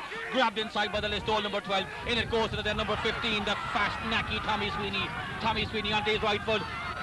Still driving forward is Tommy. Tommy floats a dangerous ball inside. Oh, well held inside because the Listowman had got in behind the back line and it's driven downfield again where young Carney grabs it. Carney onto his right foot. Down the field comes the ball. Down towards the... Oh, a lot of costing going on here. Referee Edward Anthony is awarding a free in here. A bit of tit for tat there between the Kenmare man Sean Moriarty, who's having his hands full in there with David Crockett Maloney. Crockett Maloney, of course, is going to school, to the vocational school here in Listowel, where of course one of his teachers will be Tom Fitzgerald, the man who's training this Listowel team against him today. The kick is to be taken here by Donald. Or Morris Carney, a mighty kick from Morris Carney. Oh, the 50 yards out by Morris Carney. Over the bar it goes, and that score coming after exactly 13 and a half minutes of the first half of the Heineken 1995 North Kerry Senior Championship. A mighty drive by Morris Carney. He looked up, got the post in his sight and over the bar. We make it now 3 points to no score. Early days in this North Kerry Senior Championship final. A goal in a moment could swing it and change all things again. And remember, the wind certainly is aiding and abetting Moyvane in this first half, I would say. Listowel won the toss. The ball driven downfield again. Certainly the Moyvane defence are playing very, very tight in there. Very, very tight. And the work for the Listowel forwards, who don't seem to have settled at all yet as we enter the 40 minutes of the first half. There's one of the Listowel men down injured there across on the far side. Is okay in the Listowel camp again, and Tom Wells, Sharpo, about to take this one. They could do with a score now to settle them in these early moments of the first half, but they've gone into the second quarter, the second half of the first half as Listowel drive down here in front of the scaffolding, grabbed up by Gary Stack. Gary Stack kicks a dangerous ball. Listowel man all on his own inside, but back there covering again are this Moyvane defence. They're a very, very well drilled outfit, have a lot of hard work done. The ball going out towards the sideline, heading for the sideline, and certainly in these early stages Listowel, well, would need to be getting a few more scores. Listowel have won 8 North Kerry Senior Championship. Moyvane have won 15. They're bidding for their 16th. This is the 69th North Kerry Senior Championship final. Oh, what a run this man is putting in. Crockett Maloney causing all sorts of problems in there. He run away from his man. He's got the ball inside now. Moyvane driving forward in the forum of Mike Mulvihill. Mike is still driving inside, turning on for the swing onto his right leg. A lovely kick from Mike. The ball is inside, a well grabbed by young Dalton, Derek Dalton. Grabs it and kicks it outfield, pushing on the back there. Referee Eddie Anthony a little bit away from the play there, but he's up with it now again, or trying to get up with it, should I say. Listowel, Jerome Stack driving forward. This line-hatted player who's given years of service to Listowel gets a good ball inside, but it bounces off of the chest of the Listowel forward, gets his leg in. Referee says the free out. Moyvane will take this quickly, I'm sure. They're settling down again. They've been told the loose man. They're doing a lot of good running here. They come in here today, of course, as raging underdog, playing a lovely brand of football. The referee said overplayed the ball there, and he awards a free upfield again. Very hard at times, you'll have to excuse me to read the numbers on the back of the Moyvane jerseys because of the angle they're coming at the ball from, but the ball is pulled down in here again, and again it comes to Listowel man. This time it comes to Stephen Stack, trying to lead by example, driving his team forward, loses the ball as he does so, almost scooped in the ground, not quite so by Moyvane man, picks the ball up nicely, and referee awards a free in for a ball that was touched on the ground before that and left down by a very eager Donald Carney, and Donald Carney leaves it on the ground now as Listowel try to move forward here again. Well, the wind is blowing strong enough. It's hard to know at times. It seems to be favouring Moyvane down the field, but this to be taken by Gary Stack. Gary Stack came on in the 91 game. He's from Cleveland Park. He works down in Askeaton with weight. He was on the Kerry Junior, of course, in 95 in that famous game in Killarney when he broke his leg, and what a great recovery he has made. He also, of course, played Kerry under 21. Can this be Listowel's first score? The ball is thrown in by him, dangerously so, but out to the right and gone wide, and certainly Listowel will be ruining those missed chances. And in Finuge here we can tell you the scoreboard reads 3 points for Moyvane, no score for Listowel, and we've played 17 and a half minutes of the first half as Listowel are about to bring in their sub. The first sub comes into the game, that's number 21 coming in. John Hartnett is coming in to the game Straight away, he seems to be going into the full forward position. Yes, indeed, he's going into full forward. John Hartnett going into full forward, yes indeed, and a very early substitution indeed for Listowel, but that's the way it goes in football. If you're not producing the goods, you've got to be switched, and certainly the ball that was going in there, not a lot of it might I add, wasn't being handled as it should be, and somebody had to pay the price, and certainly Listowel will be hoping that substitution will make a difference. Already we've got the ball in the hands here of the number 13, Brian Scanlon. Brian Scanlon, of course, who kicks the dangerous ball inside. Oh, but well fetched in there again, very well fetched in there again, and this defence from Moyvane, certainly with 3 under-21 players on the full back line, certainly are playing very, very well. They were in the North Kerry under-21 final, of course, beaten by Dewa in the final, and certainly that must have stood to them. The man who has come off, of course, is the married painter, 30-year-old Alan Grimes, has been replaced on the Listowel team by John Hartnett. Moyvane kicking downfield now again. The defence playing very, very well indeed. This free kick is being kicked into the wind from up here high. We can tell you that there's a strong enough breeze behind us in the scaffolding, but some would say it's a crossfield. Morris Carney going for it, twisting it back into no man's land, but nobody there except another Moyvane man, and that man grabbing it beautifully is Pascal Sweeney. He gets it back to the number 8 for Moyvane. Morris, and Morris kicks it inside, but this time the Listowel defender gets away. Good staunch defending in there, but the high ball, they seem to have it, and Chapo Welch has got it again. He gets it downfield again, but out coming for it is Mike Kennelly, and Mike Kennelly, who works with Guineas, loses the ball there, and Moyvane really playing absolutely superb football. If they can maintain this, they'll certainly take a lot of beating, but Listowel, as they have proven, are never dead until the final whistle is over, and Aspellied off all about that. Stephen Stack leading by example, getting the ball downfield again, but back there covering again is that man Tomas Keeley, the man from Shanna Golden. Tomas, of course, playing his first ever North Kerry final, gets it inside to Sean Shine, the club secretary. A wedding bells will hold in the air for Sean Shine, maybe a late summer wedding next year. They're still driving forward, Listowel defending well, but Moyvane still driving forward, a good floating ball across here, but going out to the left and harmlessly wide, and the score remains after exactly 20 minutes of play. Moyvane 3, Listowel no score, and certainly the Listowel goalkeeper was followed, of course. Tommy has done marvellous work with the club underage players over the year. Field Rangers minor selected as well, and kicks a good ball. The wind certainly is favouring Moyvane. Judge from that kick, Pa Gallivan loses it, but he goes back to pick it up again. Pa foul there, possibly, yes indeed, a leg in, and rightly so. Referee awards the free upfield to Listowel. Pa Gallivan kicking it down again now, but up they go for it again. Nicely judged here by the Listowel man. He's maybe fouled. Referee says no, out over the side, and a sideline ball for Moyvane. Moyvane getting the breaks here. Eamon Stack line has it stopped there and goes back. You see Mossy Mulvihill going back in again. He's very eager. He's the cause of one man already getting the row. Will he be the cause of the second man getting the row? Johnny Stack grabs it. Johnny Stack driving it downfield. He's through dogs. I would love to watch this video up there to win this here again today. And driving forward now again on Moyvane. Oh, Mike Mulvihill flicks it inside. A beautiful flick by Mike Mulvihill. And again, the referee doesn't allow the advantage. And certainly, whilst he's keeping up with the play, I suppose he has to make his own decision. It's a non-spot decision. At the time, it looked like he should have allowed it, but in this particular occasion, he hasn't. And referee is awarding a free in here to Moyvane. Johnny Stack, well, wearing the number 2 down on the ground. Is it Mike Mulvihill? Went for that ball, flicked it on beautifully, and got the back in liver tornado as he hit that deck. And this is another chance now for Moyvane to go into a 4-point lead. Remember, that wind is quite strong, and many tell us that this is the scoring goal in Finuge as the ball about to be placed, and looking in straight to the goal is Pascal Sweeney, the Moyvane free taker. Moyvane last contested a final here in Finuge in 1990. They were leading with seconds ticking away when Tarbert hit the back of their net to win it. Steal it. Up he comes. Is it a good one? It's not going high enough. Indeed it is going high enough. Right over the bar. A wonderful, wonderful drive. And Moyvane now lead by 4 points to no scores. We come back again. Tommy Dawson, you can see behind the goals there. We raise the camera a little bit. Quite a good crowd in to the left of the goals and right behind on the hill as well. And even right across on the whole far side, there's a good crowd. We'll stay with the goalie though as out he comes. We've played 22 minutes and 10 seconds of the first half, and Young Derek Dawson comes to kick it out again. A good kick by Derek up in the middle of the field. Up goes the hand grabbing for it. Young Carney loses it down. It comes to Mike Kennelly. Mike Kennelly being urged on by his brother Tim on the sideline. He fist passed it back in here to the side to where with John Hackney, who's playing a deep roll out from field now. Gets it across field now to the number 9 Gary Stack. Gary Stack charging forward and going with a good run here. Gary getting it inside towards the full forward at the minute. Onto his right foot. Nicely fisted across into the hands of Paddy Buckley. Paddy Buckley is getting Listow's first point. The umpire comes for it, yes, Listow's first point coming.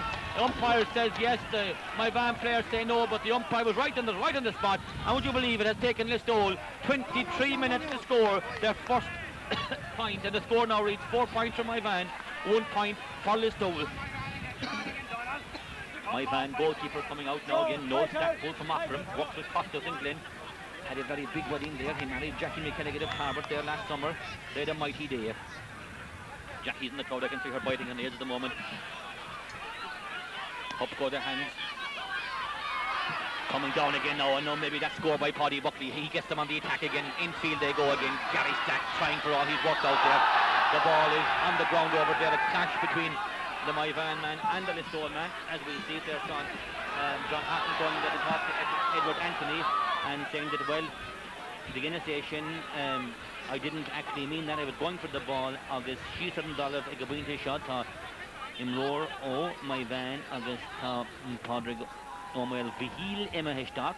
Christy Welch coming in there, the old sportsman that he is. Martin Kennelly in there as well, and Christy Welch handing over water. They're checking out that water in case Christy has dosed it.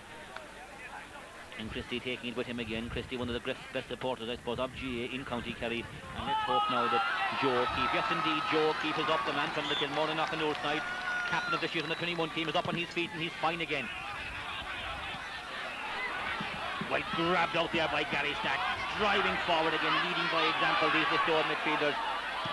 Good drive across field, but again they are all on his own as the Moyvane man, and drives it high out into the sky. Up go the hands, grabbing for it. Johnny Stack driving it downfield. John, referee awards a free in there for a leg in before it was taken, but this, out comes Sean Moriarty again. Still, this man really leading the Listowel defence by example, leading the whole Listowel team by example, as Pascal Sweeney holds onto the ball, takes it across. Paddy Mulvihill, Dean Hamlin and Dennis O'Connell, of course, are the men who are involved with this Moyvane team. Listowel, of course, Tom Fitz, the trainer, Tim Kennelly, Martin Scanlon and Joe McCaffrey are the men. On the way to this final, Listowel have beaten, well, 3 very highly rated teams. They've beaten Desmond, Tarbert and Ballyduff after a replay. Moyvane, this kick, top it a little bit. Mucky comes, kicks it nicely. Is it floating out to the left and gone too far to the left and wide, and certainly a very good chance gone a begging there for Moyvane. These are scores that might not seem so important now in the early stages of a game, but could prove very vital near the end. We make it 25 and a half minutes gone as the kick out, a mighty kick out this time, taken down towards the far sideline. Nicely flicked up there by the Listowel number 15, Thomas Sweeney, but he loses it again. And away come Moyvane, driving forward again, the corner back onto his right foot. A good score, a lovely score all the way over the bar. What a run from this man. What a run from this man. He goes right back across there from the stand in front of us at the moment. A fantastic run indeed, and a very, very good score indeed. He's on the halfway line, very happy with himself indeed. Zoom in on him there. That was a really marvellous run, and we stay with him for the moment. Watch the way he reads the game. He watches where the play goes, and everything about him is football orientated. This goal, Gary Stack, certainly fouled there by the Moyvane number 7, Eamon Stack. Eddie Anthony says, less of that and more of this.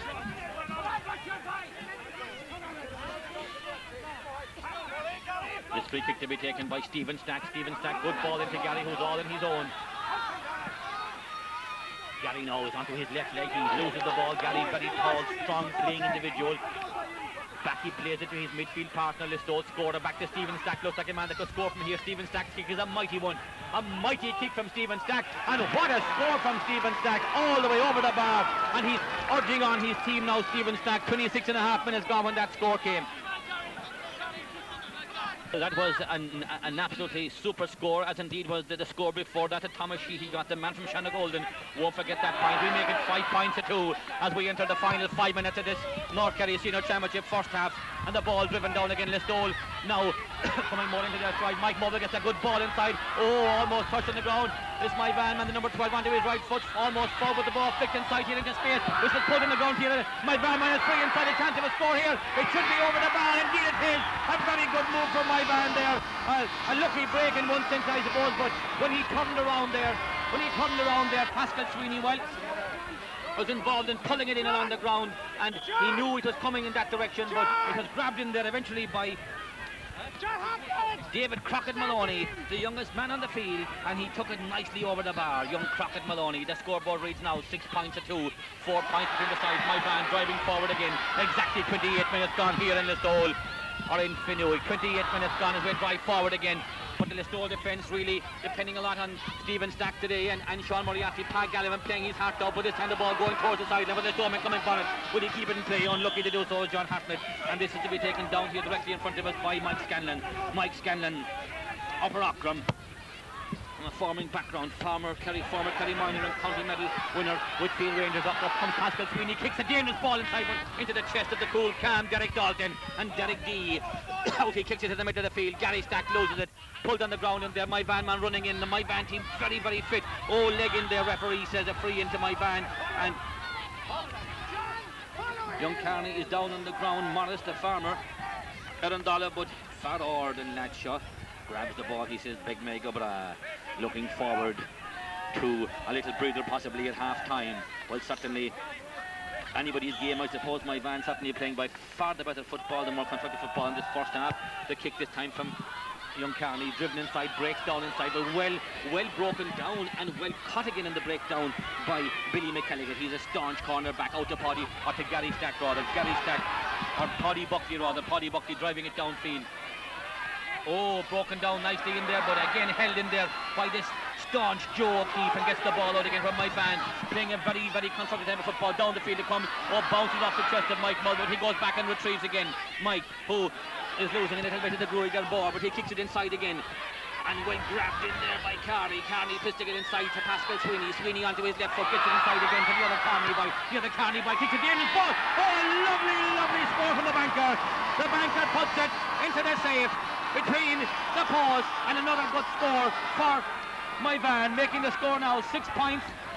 7 points for Moyvane, 2 points for Listowel, and we make it half time here in Finuge. Exactly half time. Referee would probably allow a minute and a half or thereabouts for injury time, which was accrued in the first half. But can Moyvane keep this momentum flowing? They came in here as underdogs really, 4-6, raging hot favourites Listowel. This time referee Eddie Anthony awarding a free downfield to Moyvane again. We've played 16 seconds of extra time. Moyvane now saying slow it down. We lead by 5 points as the ball is driven downfield again, breaking down inside, grabbed in there by the Listowel man, who was fouled as he went for it. Free out for Listowel, quickly taken again out towards Paddy Buckley.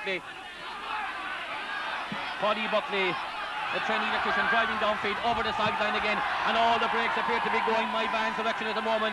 But one wonders, can they keep this momentum flowing? The aim of the trophy is right across there on the far side near young Carney as he kicks this one. He drives it into the danger zone again. Oh, a lovely ball inside, grabbed inside by the Moyvane man again, but this is what I call a very, very dangerous throwing ball. Out comes the goalie, breaks it down again. Nobody coming across in the centre. Goalie's not back in yet. Penalty here, Eddie Anthony Welch says no. Yes, indeed. He's giving a free in at any rate. What it's going to be, he's about to run forward now.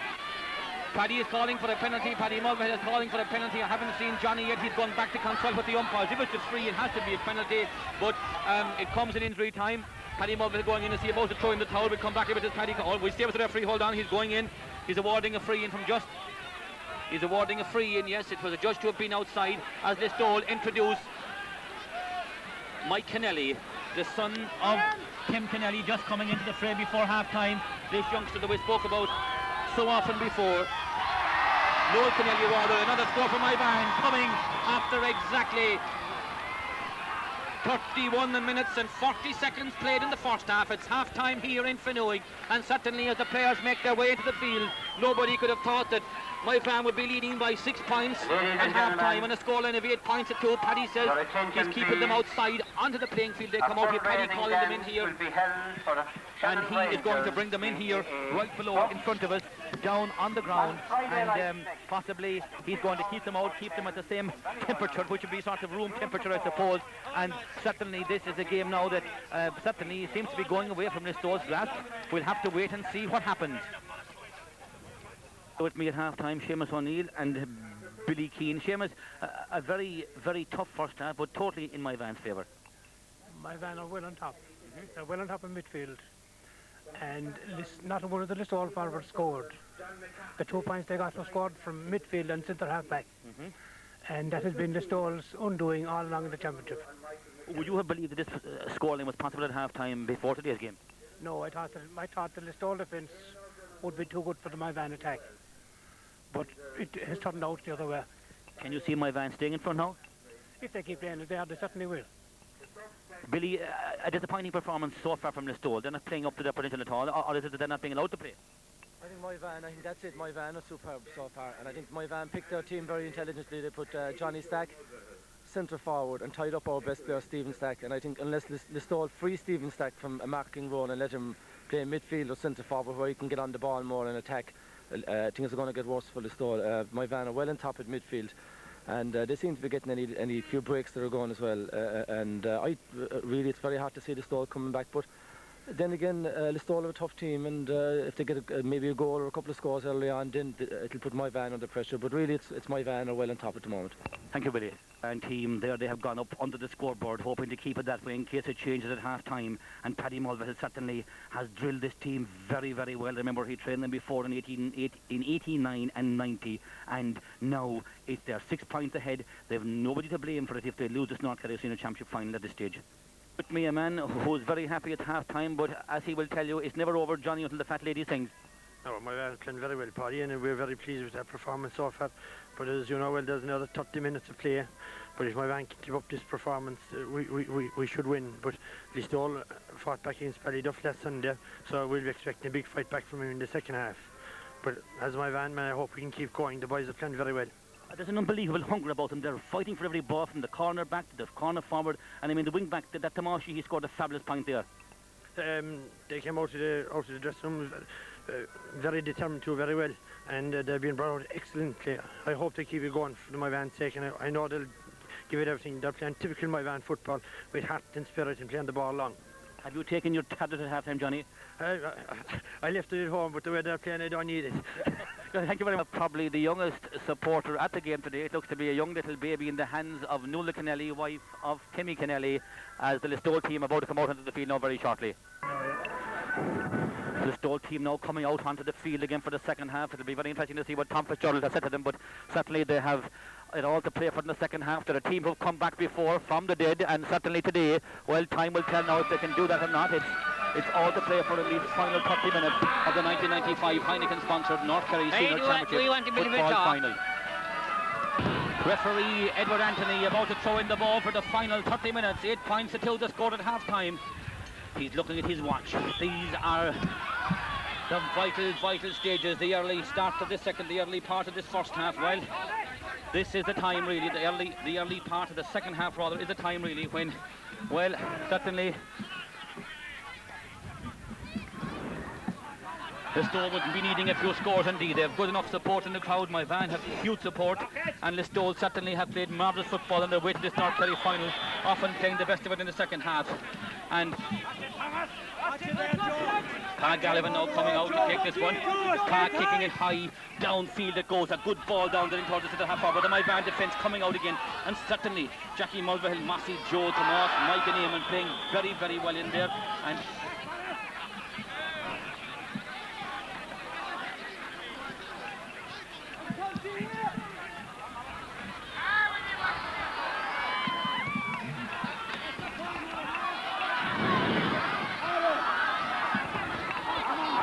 Listowel now driving again, knowing that They need to get a goal, of course, in these early stages would be a fantastic boost, but can it be got? Well, North Kerry football is an amazing thing. Remember the last time Moyvane, we told you about the final in 1990, that famous day when we did the video actually from the stand across on the far side, and well, it looked like it was all over, and within a second it was. But the way that nobody expected it to go, the ball comes down here right in front of the sideline. Tommy Sweeney kicks it downfield.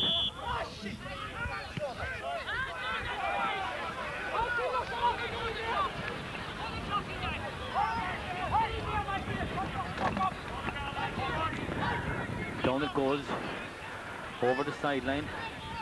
Tommy Sweeney wearing 13. Brian Scanlon wearing 15. Again, that's the way it was given to me on my sheet. Government scale. This is possibility of a score here for the Listowel number 9, Gary Stack, to bring their scoring up to 3 points. Should suit his kicking perfectly, but my oh my, would you believe it, from a very, very easy angle, he has kicked it wide. It's 3:10 on Sunday, December 17th, 1995. Santee preparing at the North Pole to be heading for North Kerry and all the surrounding regions. Eric Brown across on the far side, potting up the way his accounts are going. A lot of money on Listowel. A lot of money during the week came for Moyvane from the Bless Me brothers and the Bless Me sisters, and it's nice to be nice, they tell you out there in Moyvane, and Michael Horgan can tell them all about that.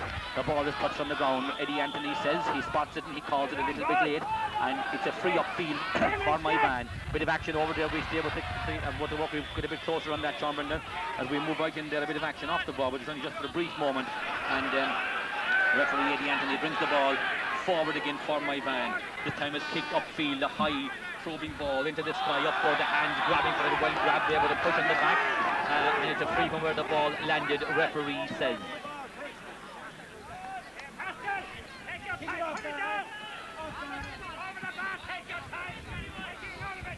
Paddy Mulvihill, the man who walked with Irish wire down in Limerick, travelled by helicopter, well, most of the time anyway, at his own expense. He's got a huge pad built down there, and more power to him, and rumour has it he's adding to that helicopter fleet next year. The ball is floated in here now. Moyvane love to score here again, well fetched in there, but broken to the ground. Ball probing in there, grabbed by the Listowel number 2, bursting forward, fouled as he does so. Good corner back play, and there by Billy McKenna, gets it downfield again. Remember, there's only 6 points between the sides. The goal will bring it back to 3. Good long ball by Mike Kennelly. Mike Kennelly, they're trying to feed Noel Kennelly in there, of course. Noel himself will be 16 years of age in December, and certainly probably one of the youngest players ever to come on the North Kerry Championship side. Well grabbed by Stephen Stack. Stephen Stack down on the ground, being well harassed, being fouled on this particular occasion. Stephen, of course, works with the Arc Life Insurance, the arm, insurance arm of the Bank of Ireland. Drives it upfield again out where Mike Kennelly got himself into great space. Good running by Mike Kennelly. Mike Kennelly onto his right foot, fouled as he does so in rugby style. And it's being placed here now. The problem here, of course, is that unless Listowel starts scoring soon, a panic could develop amongst the squad and could lead to poor play. So they'd be needing to get, you know, just to tap over those points nice and coolly and calmly. It's very early stages in the second half yet, and who knows what's before us here in Finuge. The pitch is an absolute credit to the whole club here in Finuge, and everybody involved here with the club certainly can take a bow for having it in such good shape, and a great spot to watch a game from as well.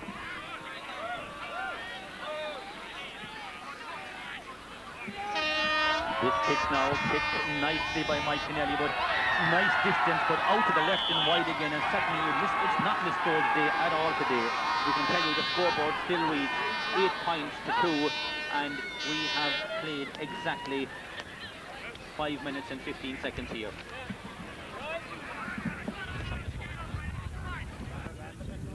There we have the scoreboard, sponsored by Heineken, reading 8 points to 2. Back with the thick of the action again from the kick out. Listowel, and this time the ball is going to be hopped across on the far side. You can see yourselves quite a good crowd tucked in there to the stand, and referee Eddie Anthony says the linesman is going to hop it. Yes, indeed. Linesman about to hop it. Yes, there's a Moyvane player down injured there, holding the side of his back. Let's hope it's not too serious. It looks to be one of the Carneys. It looks to be Morris Carney. The only good thing is that he'll recover in time for Sean Shine's wedding. They tell me that for Sean's wedding that they're actually going to have a marquee on the land, and they're going to have a massive day out, so Yvonne Carroll will be getting ready for it. Ockram certainly will see no bigger day, I would imagine. Up goes the hands for this top ball, well broken down by Gary Stack, by Paddy Buckley to Gary Stack. Gary Stack fouled as he got that one, and Stephen Stack kicking this one out. Massive drive by Stephen, what they would call it, Gary Owen Langota. Up go the hands, very bright picture. Ball bobbing on the ground in there. Listowel man fitting it nicely back again. Chance of another score here for Listowel. Up go the hands. This is a dangerous ball in here. It could be flicked on inside, and up come Moyvane again, blocked down, and Moyvane defence playing very, very well in there.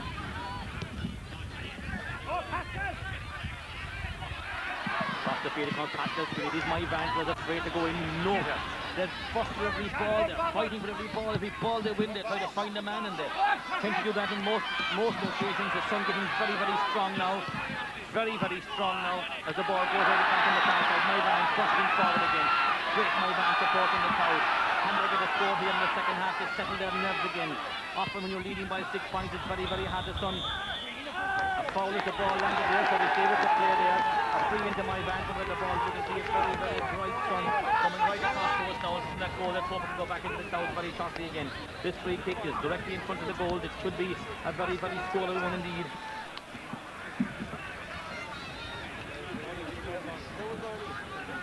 Pascal Sweeney going over there again and taking his time. Now this score would be very, very important indeed to Moyvane, because it would give them a 7-point cushion. 2 goals and a point would be needed to come back within reach of them once again. Now he steadies himself for this kick. Our picture, as you can see, is gone very, very bright. Pascal, we can still get him in the glare of that sun at any rate. Up he comes, very slowly taps it. Very, very nice indeed, and straight over the bar. A very, very good score for Moyvane. 9 points to 2, 8.5 minutes gone here in Finuge as Derek Dalton comes out once again.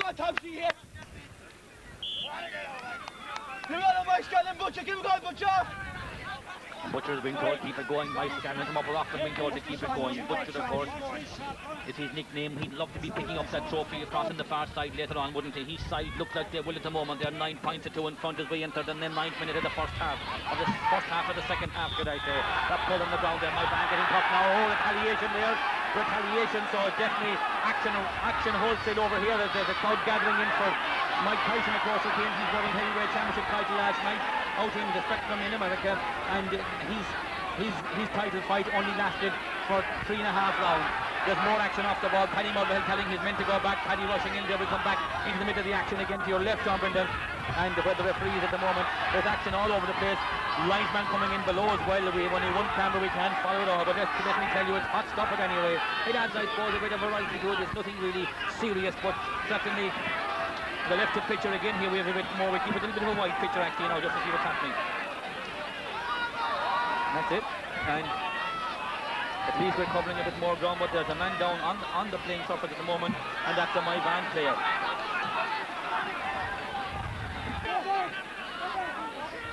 The referee is telling some of the players come off to the sideline now. He's going to hop the ball in the picture at the moment. Has he seen anybody off? I don't think he has.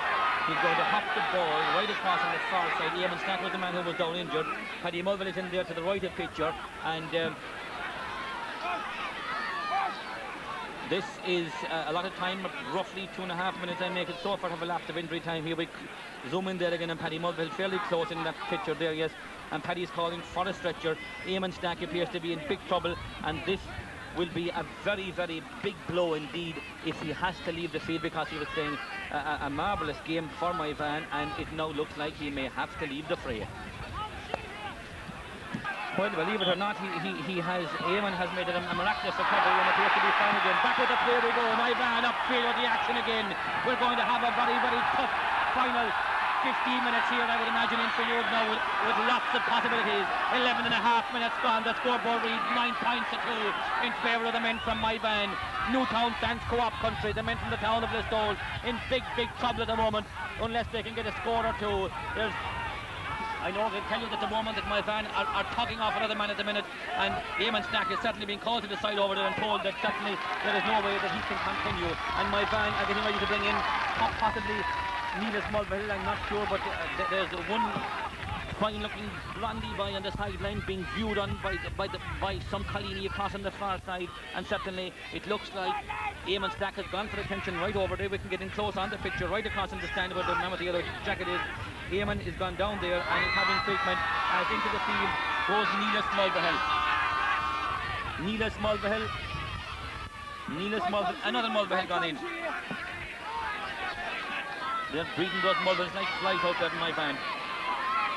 He's gone in and he goes straight into wing forward. Eamon Stack has gone off over on the far side. That we can tell you. We continue with the action. Eamon Stack looking to come back in. He's back into the field again at the moment. There's 16 players on the field as far as I can see, but time will tell what's happening again. We follow the action very bright up here. My van driving forward again. Another dangerous ball. High probing ball out to the right and gone wide. Good kick out again by Derek Dawson. Up go the hands, grabbing for it. Down it comes, but it's all Moyvane. These men are certainly leading by example today. Driving forward again is young Carney onto his right foot. This kick is cut straight and through over the bar. Another mighty score for Moyvane, and certainly they are in the driving seat now. I think that was that Tomas Sheehy again. Believe it or not, it might well have been. It wasn't Tomas Sheehy. No, young Carney was right at the first time of asking, but certainly now Moyvane lead by 8 points in the 1995 Heineken-sponsored North Kerry Senior Championship final. And they look like bar a miracle now that they're going to become the champions for the first time since 1983. 12 years for them in football. The North Kerry Championship would go down as being a long time. They're driving forward, they're playing by far the better football, they're far hungrier, they're eager for everything, they're running fast and furious for every ball. Paddy Gallivan trying with all his might into Noel Kennelly. Noel Kennelly kicking a good high probing ball. What a goal would you hear for this man, but again back there covering the Moyvane defence. Absolutely outstanding, lovely passing football. The man from Shanagolden kicking it up here to Sheehy. The first touch for Neelis Mulvihill. Kicking it across field, across towards Morris Carney, the tall Morris Carney goes down and Pat Gallivan certainly trying or all his work for Listowel, but Morris gets it downfield. In it goes towards Sean Shine. But Sean Shine slips to the ground and away comes the Listowel full back. He sends out a high probing ball. Up go the hands grabbing for it. Broken down by the centre half back. Ball is on the ground. Grabbed again by Stephen Stack. Stephen Stack turning out and strolling forward. Fisting it past out to the number 21 John Hartnett. And away come Listowel now once again. The midfielders trying for all their work. Gary Stack trying for all his work. So to his midfield partner Paddy Buckley. They're driving forward. They know they need a goal. They need a rattle in the back of that net. Can they do it? He's still going forward. Good running but fouled and brought to the ground is Paddy Buckley. Listowel won't dilly-dally here. The free in to be taken here for them. Time 15 minutes and 10 seconds gone here in Finuge. A fabulous day for football.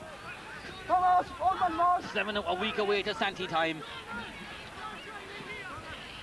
This now is a very vital kick for Listowel. Very kickable, the wind behind him. Murphy Stout across over in the background. The sponsors of this competition along with Heineken, they're both supplied by the same company. The kick is floating nicely this time. A vital score and a very good one coming from the boot of Mike Kennelly. Certainly that's a vital one for them. That's only their first score of the second half. Your attention. If there is a doctor in the field, we would appreciate if you went to the ambulance. Thank you.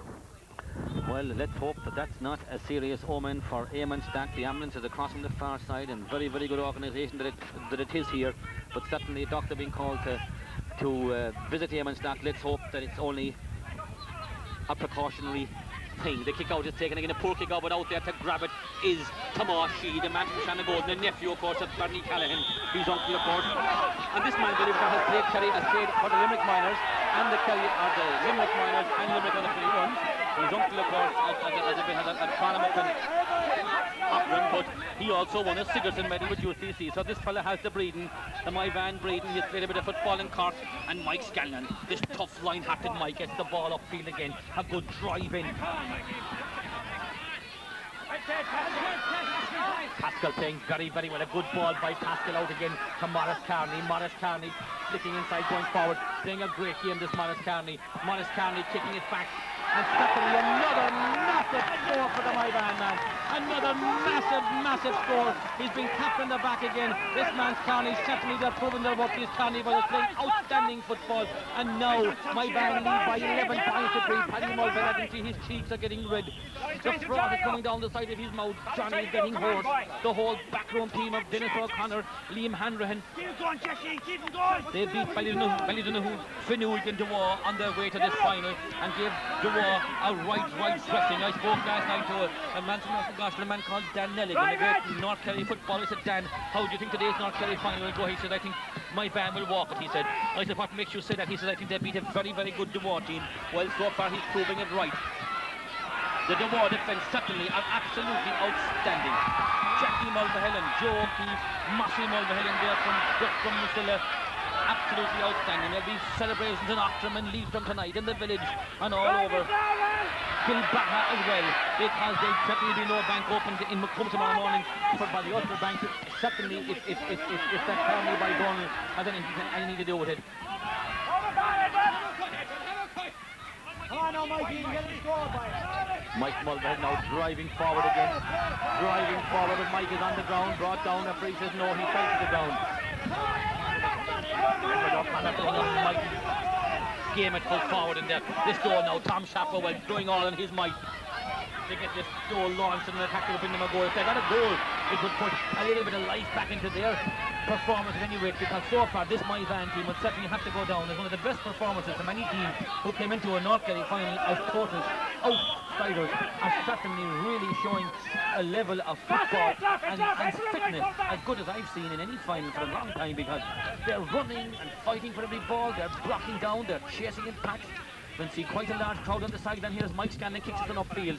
Up go the hands, grabbing for it, walking down to Johnny Stack. Johnny Stack, wearing number 2, drives it infield.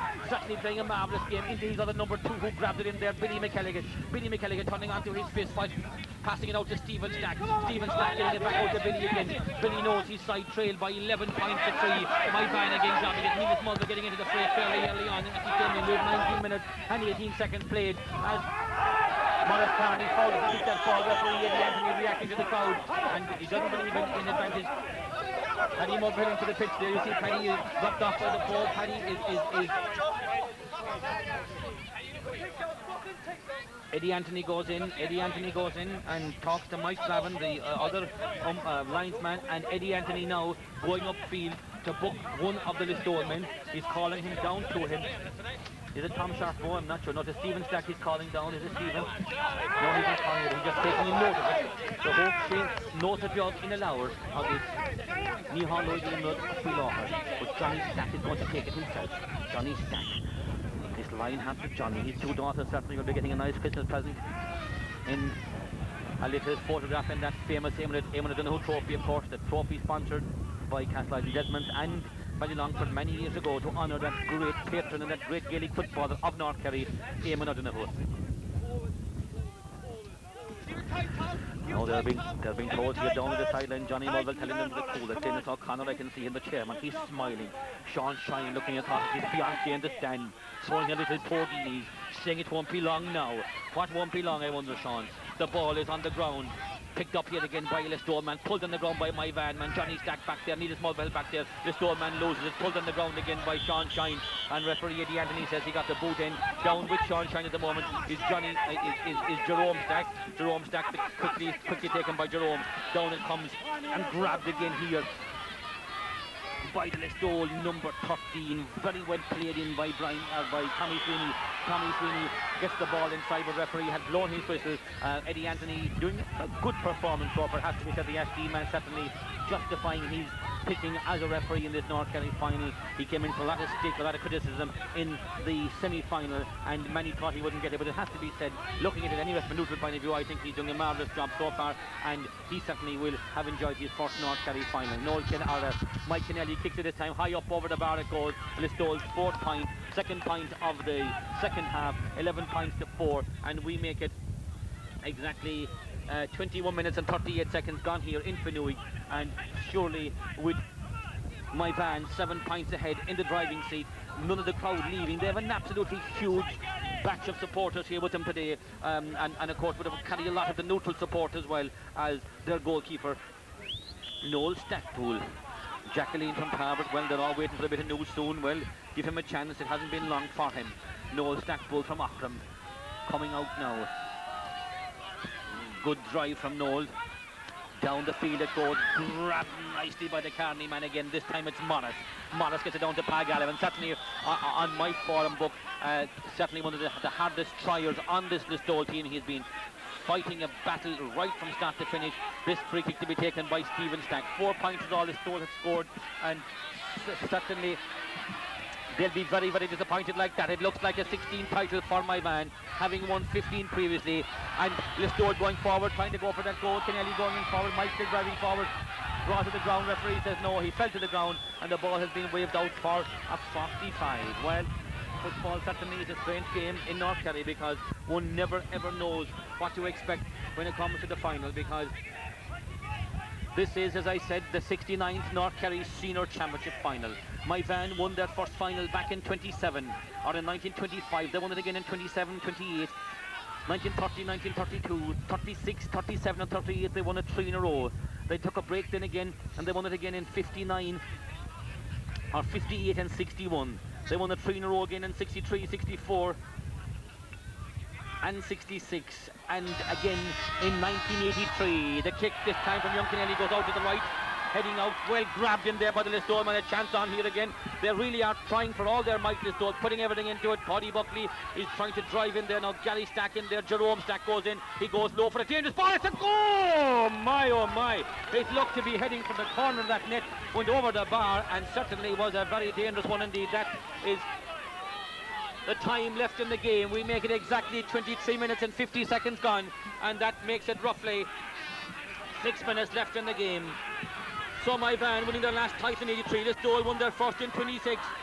They won it again in 1931, 33, 1957, 1965, 1972, 1976, and they won their last title in 1991. Moyvane are up there on the top of the North Kerry Senior Championship Roll of Honour. They're going to stay there after today, that they're going to increase it now to 16, and they will have their next closest rivals, Arbally Longford, who have won 13 titles. A lovely kick inside, out to the left and gone wide again.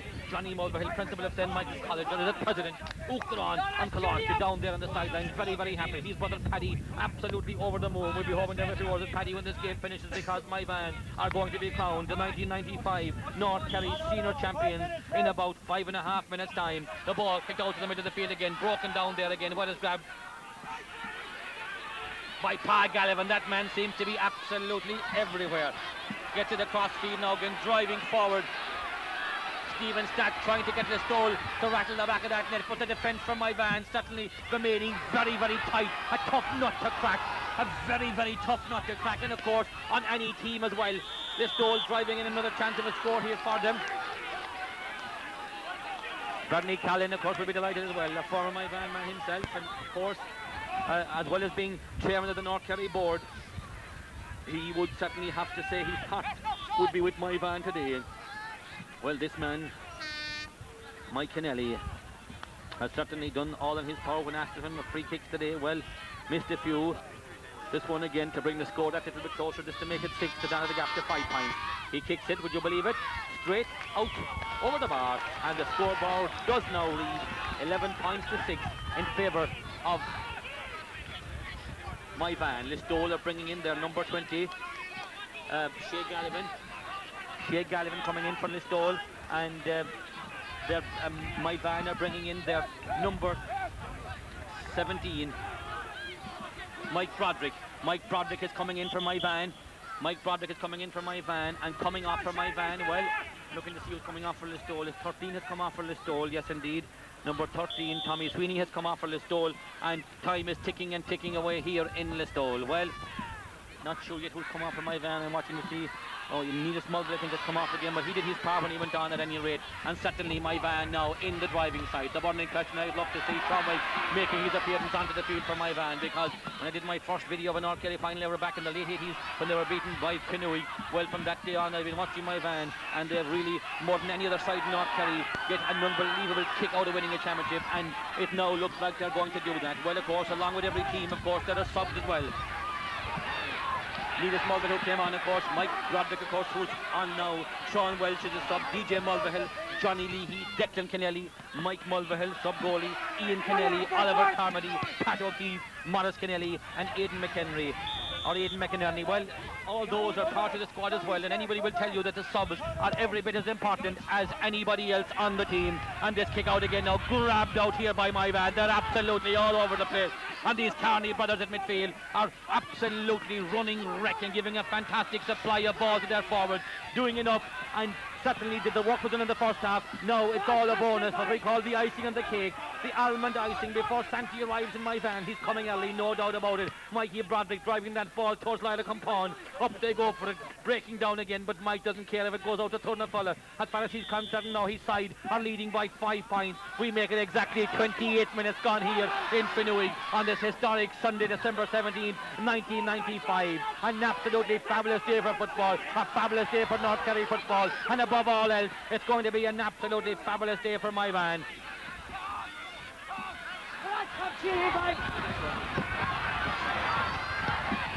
This one heading out towards St. Simon's country, and yes, and out to the right and wide. It's not going to worry Moyvane, because now they are about to become the 1995 Heineken North Kerry Senior Football Champions, and Eamon Stack will be over there very shortly to pick up the trophy, the Eamon trophy, as we stay with the play. It's Moyvane travelling forward again. 28.5 minutes gone now. Time is ticking and ticking, as Micheál here would say. There'll be no school tomorrow in Moyvane. The national schools will close. I'm sure the closing, the secondary schools bouncing them, the Listowel, Tarbert and Causeway will probably close as well. This to be taken. No great big rush across on the far side.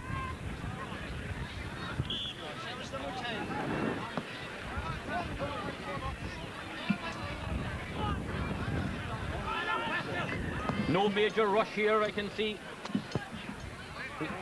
Kick going in, flicked on inside, grabbed inside. We make it exactly 1 minute left here in Finuge. 1 minute left here in Finuge before the 1995 North Kerry Senior Championship final comes going in. We have 1 final minute left. And the ball driven upfield again. Away comes Tom Sharp Bowells. History about to be made. Moyvane have come today. Didn't what nobody said they could do. Came here at the start of the year 6-1, 8-1 with some bookies. Raging outsiders. The ball will break down here. And again the Moyvane defence playing absolutely superb. The team as it started. Well, Mossy Mulvihill, the full-back, has played a blinder. The ball goes out to the right and wide. The Moyvane team, Jackie Mulvihill, Noel Saxwell was their goalie. Jackie Mulvihill, Mossy, Joe O'Keefe. They're bringing in another man now. It looks to be the number 19 who's coming in. Could it be the DJ Mulvihill comes in to make it 4 Mulvihill brothers on the field for Moyvane. DJ Mulvihill comes in. 29 minutes and 58 seconds gone. Normal time is over here, is up as Moyvane lead by 11 points to 6. The 1995 North Kerry Senior Championship is about to come to a close very, very shortly. Their team, as I said, was Noel Stackpole, Jackie, Mossy, Joe on the full back line. Tomas Sheehy, Mike Scanlon, Eamon Stack, Morrison, Donald Carney with it midfield. Pascal Sweeney, Johnny Stack and Sean Chine with a half forward line. David Crocker Maloney, the youngest man in the field. Edward O'Connor and Mike Mulvihill. Moyvane absolutely played a brand of football today that certainly will have to be seen to be believed. They did all the critics, pulled them all wrong. They're driving forward again. The defence absolutely super, absolutely outstanding as they drive out onto the field again. Listowel though for all in their might, not giving up and trying as hard as they can to keep it going and keep it flowing. We haven't much time left here now. We're depending on referee Edward Anthony's final whistle to blow, but when it does, I'm sure there'll be scenes that like they were never seen here for a long, long time, and Moyvane make up for that heartbreaking defeat of 1990 when victory was grabbed from them in those final moments by a goal from Carver. Well, today there's no fear of it happening. It's 11 points to 6. They have a 5-point lead. 31 minutes and 8 seconds gone here in Finuge. Paddy Mulvihill is on the field of play. He could surely still play himself without any doubt. The ball goes up. There go the hands grabbing for it. Grabbed by the Stone man, driving forward again. The final moments here. Gary Stack, Paddy Buckley fighting for it, but it's again pulled on the ground across on the far side. Moyvane free upfield. Edward Anthony looking at his watch, blowing the whistle. Paddy Mulvihill telling them to calm it down. Johnny Mulvihill eating Stevie Silvermans on the sideline. He's gone through 6 packets already. The ball is over on the far side. What a great day it will be for Sean Shine, the club secretary who's playing, Dennis O'Connor, the club chairman whose son Edward is playing, for all the Mulvihills, for the Carney brothers, for the whole family, for the whole parish of Moyvane. It's going to become a very happy Christmas indeed. And they're driving forward now once again. The subs that have come over them have played well. Picked off the ground, referee Edward Anthony says it's not the final whistle yet. Referee looking at his watch. We make it 32 minutes and 6 seconds played. Ball driven downfield again. The crowd are calling for the whistle. Grabbed again by the Moyvane men. What a game they're having. It's very hard and will be very hard to pick a man of the match, because from their defence right through midfield to their forwards, they have played absolutely superb brand of football as the ball heads out towards the side and in the far side. Mikey Mulvihill is pulling it down. Mikey kicking a lovely ball across and finding number 12 all of his own. In front of goal, will this be a goal to put the icing on the cake? It surely is! Into the back of the net to put the icing on the cake! And Moyvane certainly have done it really. The teddy bear slides into Sean Walsh, the happiest man on the field, but that was a goal, certainly. Started by Mike Mulvihill across on the far side. The cool, calm Mulvihill right across on the far side. Started that one by he's leaving the ball slow. We'll stay with the referee. Over comes the right picture. He's looking at his watch. He's calling for the ball.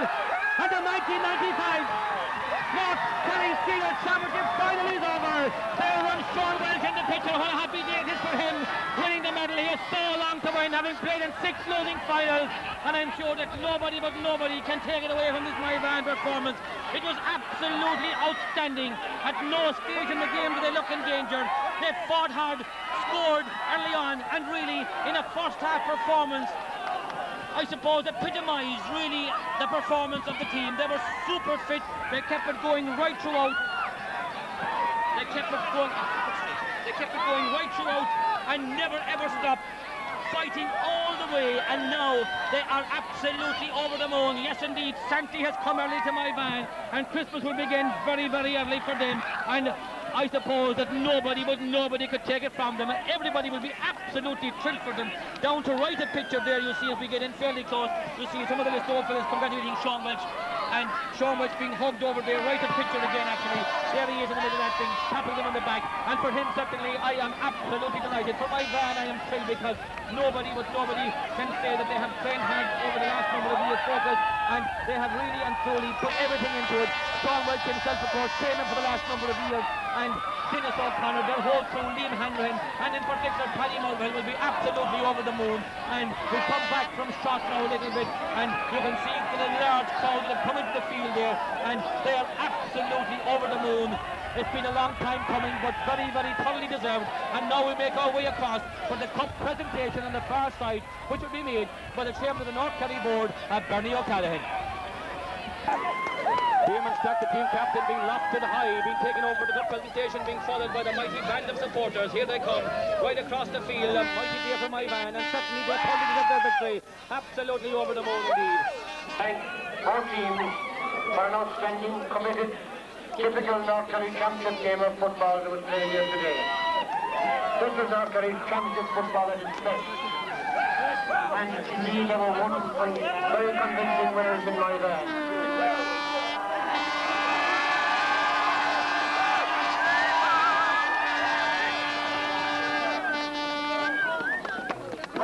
A long time to wait in Moyvane for North Kerry Senior Championship. It will be celebrated properly tonight. And indeed they have made a major contribution to the North Kerry Championship so far this year. Eddie Anthony Welsh is underage, junior, intermediate, and now the finalist of all was his first senior championship final. Last but by no means least, I want to thank Finuge. Finuge was almost criticised for the first election, that there would be parking, there would be this, there would be that. It's a tribute to the Finuge Club in the way arrangements were made here today. Everything has been first class, and I would like to compliment them on that. That's it, you stand behind us there. Now, I suppose my men are very anxious to get this done.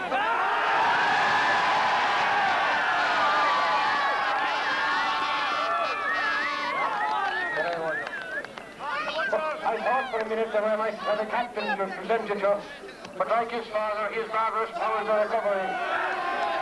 Eamon and Michael French will come.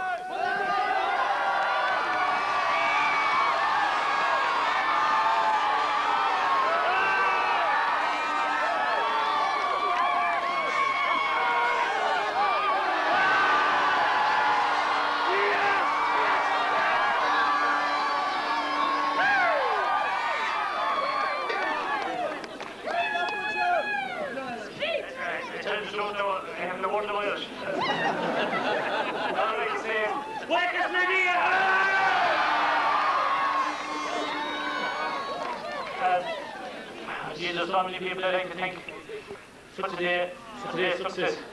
I'd like to thank Listowel for a very, very hard sporting game. I got a bunch of hearts and over it, but I'd like to give 3 cheers to Listowel for a good, hard sporting game like we'd always get from them. Hip hip! Hip hip! Hip hip! I'd like to thank our selectors, Dennis O'Connor, Liam Hanlon for Trojan work, and a sincere thanks to Paddy Mulvihill.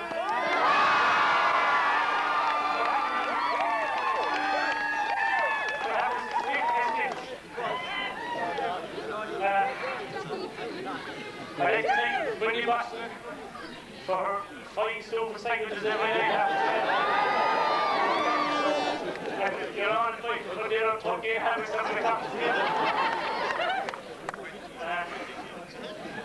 I tell you, there's one man, I'm delighted to be here, to be able to step up today for one man here. And I think he knows what I'm talking about. Sean Walsh.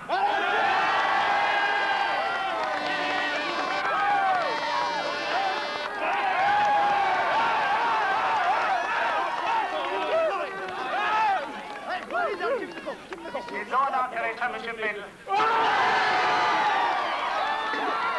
Nice one, boys. Well, you're all invited to Moyvane for next year. Big loads of money with you. And 3 cheers for this all again. Hip hip! Hip hip! Hip hip!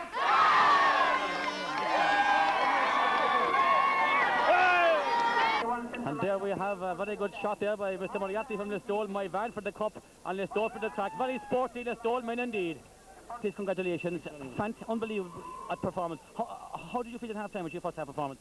Well, I said if we come out with the same way, start the second half, we were starved. Like, we were starved for success. 83 we won at last, 1968 since before that, so geez, fair is fair. Like, we were due one in the last 7 years. And you took a break in the second half. You went away for the breather, did you? I did. Are you okay though, are you? I could fry an egg in my ear. Tell me, did you think at half time that if you kept that performance going, you were going to win it? Yeah, without a doubt. The boys are starved like. Now, what does this mean to Moyvane at this stage? Not sure. I tell you, what does it mean to Moyvane? Not today. Everybody was shouting for us. It's the big one, isn't it? No, it's the big one. It's bigger than it's bigger than the final. So what are your plans now for the remainder of the week? Will there be any cows? I suppose no cows have calved out there yet, but have they anyway? I have nothing to do with cows. I do is go killing them tomorrow. We're killing tomorrow. Well done, happy congratulations. Thanks very much, Phil. Yes, indeed, a very, very, very happy Moyvane outfit here now, really over the moon. The 1995 North Kerry Senior Champion.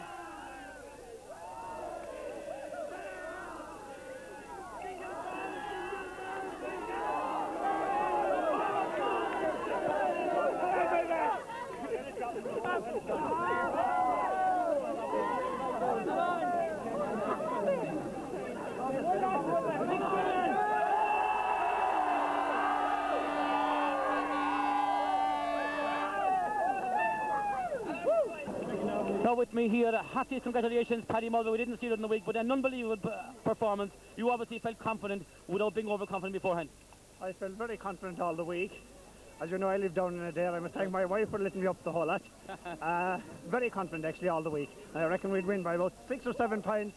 I told someone this morning, I told the next door neighbour of mine, Jim Noel, that we'd win by 7 points, and the dream came true for me.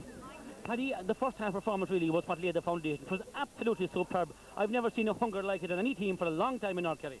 Well, we played a simple brand of football, catch and kick football, let the ball into the square the whole time, let the ball do all the working for us, and we have the type of educated young fellas that can do that. Thanks be to God. Paddy, what's the plan now? Will Irish Wire open tomorrow or will they close early for Christmas? I think Irish Wire will open for a few hours tomorrow anyhow. Thank you very much. Paddy, well done. Hearty congratulations. Well done, lad. Now we have a couple of very young supporters here. What's your name? Liam Kennelly. Liam Kennelly. Yeah. And your name? Neil Mulvihill. Connor Sexton. Dear Sexton, tell me, did you think today coming that Listowel were going to win this, did you? No. Why not?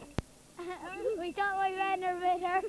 And come here, what happened to you, T? Did some girl are you kissing a girl lately, were you? No. No. So listen, will there be any school tomorrow in my van? I hope not. Oh God. Isn't it great that Santi came early, isn't it? Yeah. Yeah, well done, lad. One of the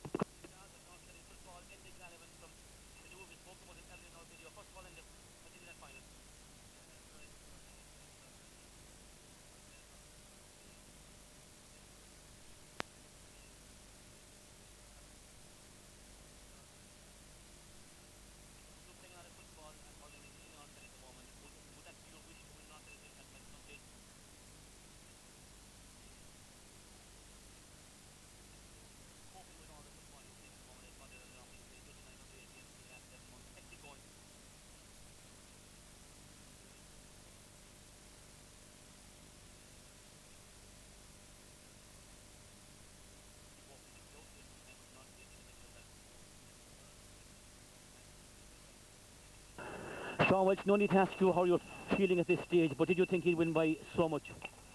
Well, I knew that they were hungry for it. I told you that in the feeling first night, they were hungry for it. I also think that Listowel, like, having had the two hard games, we were keeping that quiet. We didn't say a word about that. We didn't open them about that, but we knew that have to tell them. We were very fresh. The training had gone very well, and it was very training to be very fresh on the day, and I think it proved that Paddy trained the team very, very well just to be fresh on the day and give it everything the days of the matches, and it worked to a dream today. They played marvellous football, as good as football as my van have played any time in the last 20 years. It makes up for all the disappointments and like a win like this. A win like this makes up for everything. It's a fabulous win, especially the way we played the football with heart and commitment, using the long ball and winning it and taking a few points. I think I said to you here in 1990, after being beaten by Talbot, we had a lot of possession that day, beaten by a late goal. I said to you coming off the field, being very disappointed, I said to you that they'd be back. We were back for the league in 92. I didn't think we'd take this time to be back and win a final. Great bunch of fellas, 26 players here. Definitely we'll see a lot about him. I think Christy Welch said on the radio yesterday, I wasn't listening, but he said that my van might win a championship for 4 years. We'll see Christy in 4 years' time with a 4 in a row. Sean, well done again. Well done. Thank you very much. You had us kind of confused earlier on there, Johnny, with your number 2 jersey. How do you feel about playing in the party? A bit nervous at the start, all right. He asked me to do a job on Stephen, and I said I'd do anything for the club, so I said I'd have a go, and he worked all right. Thanks be to God, he worked all right most of the game, and yeah. He put me back on the back at the finish. I ran out of legs, and he put me back on the back. So I was delighted with the run up front. You know, I got a few breaks on midfield control the game. Thanks to the guy, and our half back side completely in top, and it made it easy for us in the half hour line. And we got the ball into the full foul line. They got scores from there. Like, have you any idea what kind of tablets those Kennelly brothers are on, Johnny? We won't be letting out the name of them tablets for a good 5 days because we have a few more players to try on them. So, were you talking to any of the Listowel players after the game? They were obviously rattled. Very rattled. Stephen and Tom and Patty there now couldn't believe it. They couldn't believe our determination right from the word go. You know, we went out. That's what we went out to do. We went out to hit him hard in the first half. Get the scores on the board in the first 20 minutes, control the game from there, and that's the way it went. Like, you know, we got the scores in the first half, 8 points to 2, was it, at 3 at half time, and from there it looked like we were going to win it, but we had to keep playing, and we did. Our forwards played exceptionally well in the second half too. I think we played very wide and won a lot of vital ball and got the scores from it, you know. Christmas will now start much earlier in my van than usual. 1 week only, but I suppose it is a week very well earned at this stage. Hard earned at this stage. Johnny, enjoy it, have a good night tomorrow night, and the best of luck in the future. Thank you very much. Thanks very much.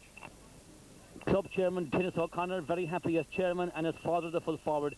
An absolutely outstanding my van performance. You'd have to say as good as we've seen from any my van team over the years. Oh, one of the best as far as I'm concerned. One of the best from that team for many and many a day. Discipline, showed great character, held working from the throw-in. They looked like a well-prepared team, and on the day they were the better team in my book anyhow. At half time, did you reckon that, you know, if you maintained that momentum that the show was over for Listowel? Well, I knew that we wouldn't be bait for fitness, number one, and I knew we weren't going to lose our concentration, and I knew our lads were hungrier today and they weren't going to give in easily, because that was one thing that Paddy Mulvihill had drilled into him from the start since he took over, was discipline, character, and never give up until the final whistle. And our lads did exactly that today, and I'm very proud of our lads. And what does this mean to the parish itself and to the young generation coming up, the young underage footballers? Well, me personally, I'd hate to go back to my van tonight if we were beaten again, because I was involved with a long time with Sean Walsh, our last chairman, which gave years and days and nights of hard work preparing my van teams for championship. And you know, false moves, mistakes, simple mistakes. The lads were younger. They made simple mistakes which cost us probably 1 or 2 championships. I still maintain like that this crowd, if they won one, they could maybe win 1 or 2. You know, they're a young team. A young team is right. A young team, and you know, they have the confidence in themselves. This is what was badly lacking all along, you know, and I think, you know, after this that, well, we'll be serious contenders for next year's championship again. And have a good Christmas. Many thanks, lads. Now, here with me, super sub Mike Broderick. To win the North Kerry championship must be a dream come true for you, but to score a goal as well makes it all the sweeter. Definitely, definitely. It's everybody's dream to come on in a game and score a goal at the end. I've been on my van panel now since about 1988, and every final we've got to, we've lost in the championship, and it's very hard to take. But this year now, we put in a lot of hard work. Paddy Mulvihill did a great job with us, and we trained hard and put in the effort, and eventually we got our reward. It paid off in the end. Now, before that goal came there, you were telling us what you were doing. Did you see Mike Mulvihill outside holding up the ball like a golfer about to tee off from a golf shot? I can remember it fairly well. The ball was playing into the corner for Mike, and he won it inside and took on his man and got past him fairly well, the way he can do. And he got a lovely ball into Sean Shine, and Sean again beat his man again, and he laid it on a plate for me. I couldn't miss it. I got the ball 2 yards out. I could have walked into the net. Everybody was out. It was the easiest. I couldn't miss it. I couldn't miss it. Now, what are your plans for the remainder of this week? Have a good time. Have a good time. I have about 3 parties for this week, so I'm going to enjoy myself now this week, definitely. Heartiest congratulations and well done again. Thanks very much. Thanks very much. A very, very happy club treasurer, Martin. An unbelievable performance, really. How are you feeling at the moment? Absolutely fantastic. We never envisaged our players good, but I think on the day Paddy had them so well motivated. I think they had a beautiful band of football. We were all so proud of them. It's going to be a great weekend in Moyvane. This really is the icing on the cake, but I mean, to win an North Kerry final anyway is good, but to win it in such convincing fashion, I mean, was absolutely unbelievable as well, wasn't it? It was. I think they played brilliant football. Everybody had all around the field. It was an outstanding football from Moyvane. I think they absolutely ran through them, and I think we had their key men well marshalled, and absolutely, yeah. Absolutely, and as I say, they took their points. There was a good direct football. Great, we're absolutely delighted. Would you say Listowel possibly played their final last Sunday? They probably did. I mean, they had 2 tough games, I suppose, before today. My van might have been a bit fresher on the day, but that's the way it goes. I mean, we're not complaining. Absolutely. Have a good Christmas and well done again. Thanks, Paddy. Thank you. So a very historic day here for the 4 Mulvihill brothers in my van. Very, very happy family indeed, having won North Kerry senior medals today. And we'll start over here on the left with Mike. Mike, how did you feel before this game today? Nervous, very nervous, and I knew to be down to the wire last group kicks of the game. I'm delighted at half time we were up by 5 or 6 points. I was very happy. Very happy, yeah, very happy. Would you say that Listowel played their final last Sunday? Well, they deserved it. Listowel were looking like to get the penalty in the finish. They got the finish, so. No, you had an unbelievable hunger today. The fact that you were beaten here in 1983 and haven't won one since, that gave a great impetus for your drive today, didn't it? Oh, it did, yeah. It's a great young players to win today, and making off of that has them. Delighted. Now, how does it feel having the whole crew involved, lads, having the whole family involved in it? It was nice to get a bit of support from your own house, like, you know, we get it from the players and the subs and the mentors and everything. It was nice to have 3 or 4 from your own house coming out from one house and encourage each other in the morning before they go out, and whoever's playing encourage each other on the sideline and all this kind of thing. Like, it's great all together. We all have 2 or 3 brothers in the team. At half time, what did Paddy say in the dressing room? Paddy said we start the second half from 0-0, from 0-0, so we have to go out and play again like the second half, same we played the first half. Now, what's the plan, lads, for the remainder of the week? Obviously, Christmas is going to begin early. A good long Christmas now, and we might try into the end of January maybe if we get a chance of dawn. Start from here and we'll finish sometime. We've got a good night tonight and a good night tomorrow night, and hopefully we'll have a very good Christmas. Lads, well done, and happy congratulations and happy Christmas to you. Now, the youngest man of this Mulvihill clan is Brendan Mulvihill. Brendan, are you very proud of those older brothers today? Yeah, very. How were they feeling last night, or did you see them last night or this morning? This morning they were very calm and they thought they'd win. Right. Yeah, and they're just very confident that they'd win. Now tell me, have they all got girlfriends or are any of them married or anything? A few of them have girlfriends. Yeah, tell me a bit about that. Jackie has a girlfriend, and Mikey and DJ, and all of the 4 boys have a girlfriend. Have they? And are they going fairly steady, like, or are they local girls? I don't know what they are. I never seen him. Who would be the first one of them would think to get married? Would you say now, looking at them at the moment, the way they're courting? Jackie. You're sure of that? Uh-huh. Good man, well done. We have some of the great support that Moyvane had today. Girls, tell me now, truthfully, before today's game, were you a bit on the worried side maybe that you might have a tough game against Listowel? Not many seeds. Yeah, we're going to win. Yeah. No, who were the main players you were looking up to? The 4 Mulvihill brothers, what do you think? Dave Maloney. Dave Crockett. They call him Crockett. Why is that? David Crockett. Because he's a fine man. Would you be interested in the girls in going with, you know, have... And tell me, Denise, is it a very strong line? Yeah, I will be. Good girl, Denise. You're hoping for a big day out sometime, maybe? Yeah. Good girl. Will you have school tomorrow, girls? No. Take my holidays today. A very happy bunch of my van girls here. Well done, girls. Talk to you later again. Well done. Falling here in Finuge, we have the fans waiting outside the dressing room, and some of them nicely carrying the homemade hats, etc. And the word is there'll be no school in Moyvane, certainly for this week, and Christmas certainly has come early for Moyvane. So there we have it. The 1995 North Kerry Senior Championship final is over, and certainly there could not be worthier champions than Moyvane. To Listowel we say, well, you put up a good performance, didn't play to your full potential by any means, but certainly fought well. But on the day you had no answer to a very, very strong and I suppose hungrier Moyvane side. They came into today's final as raging underdogs and proved all the bookies, all the critics wrong, and deservingly so. To them we say, heartiest congratulations, well done to Moyvane. Hope you all have a happy Christmas out there, and on behalf of my cameraman Sean Brendan, for myself, Paddy Herlihy, Goody and Cade Law Ella, we say Slán a Gribh Go Léir.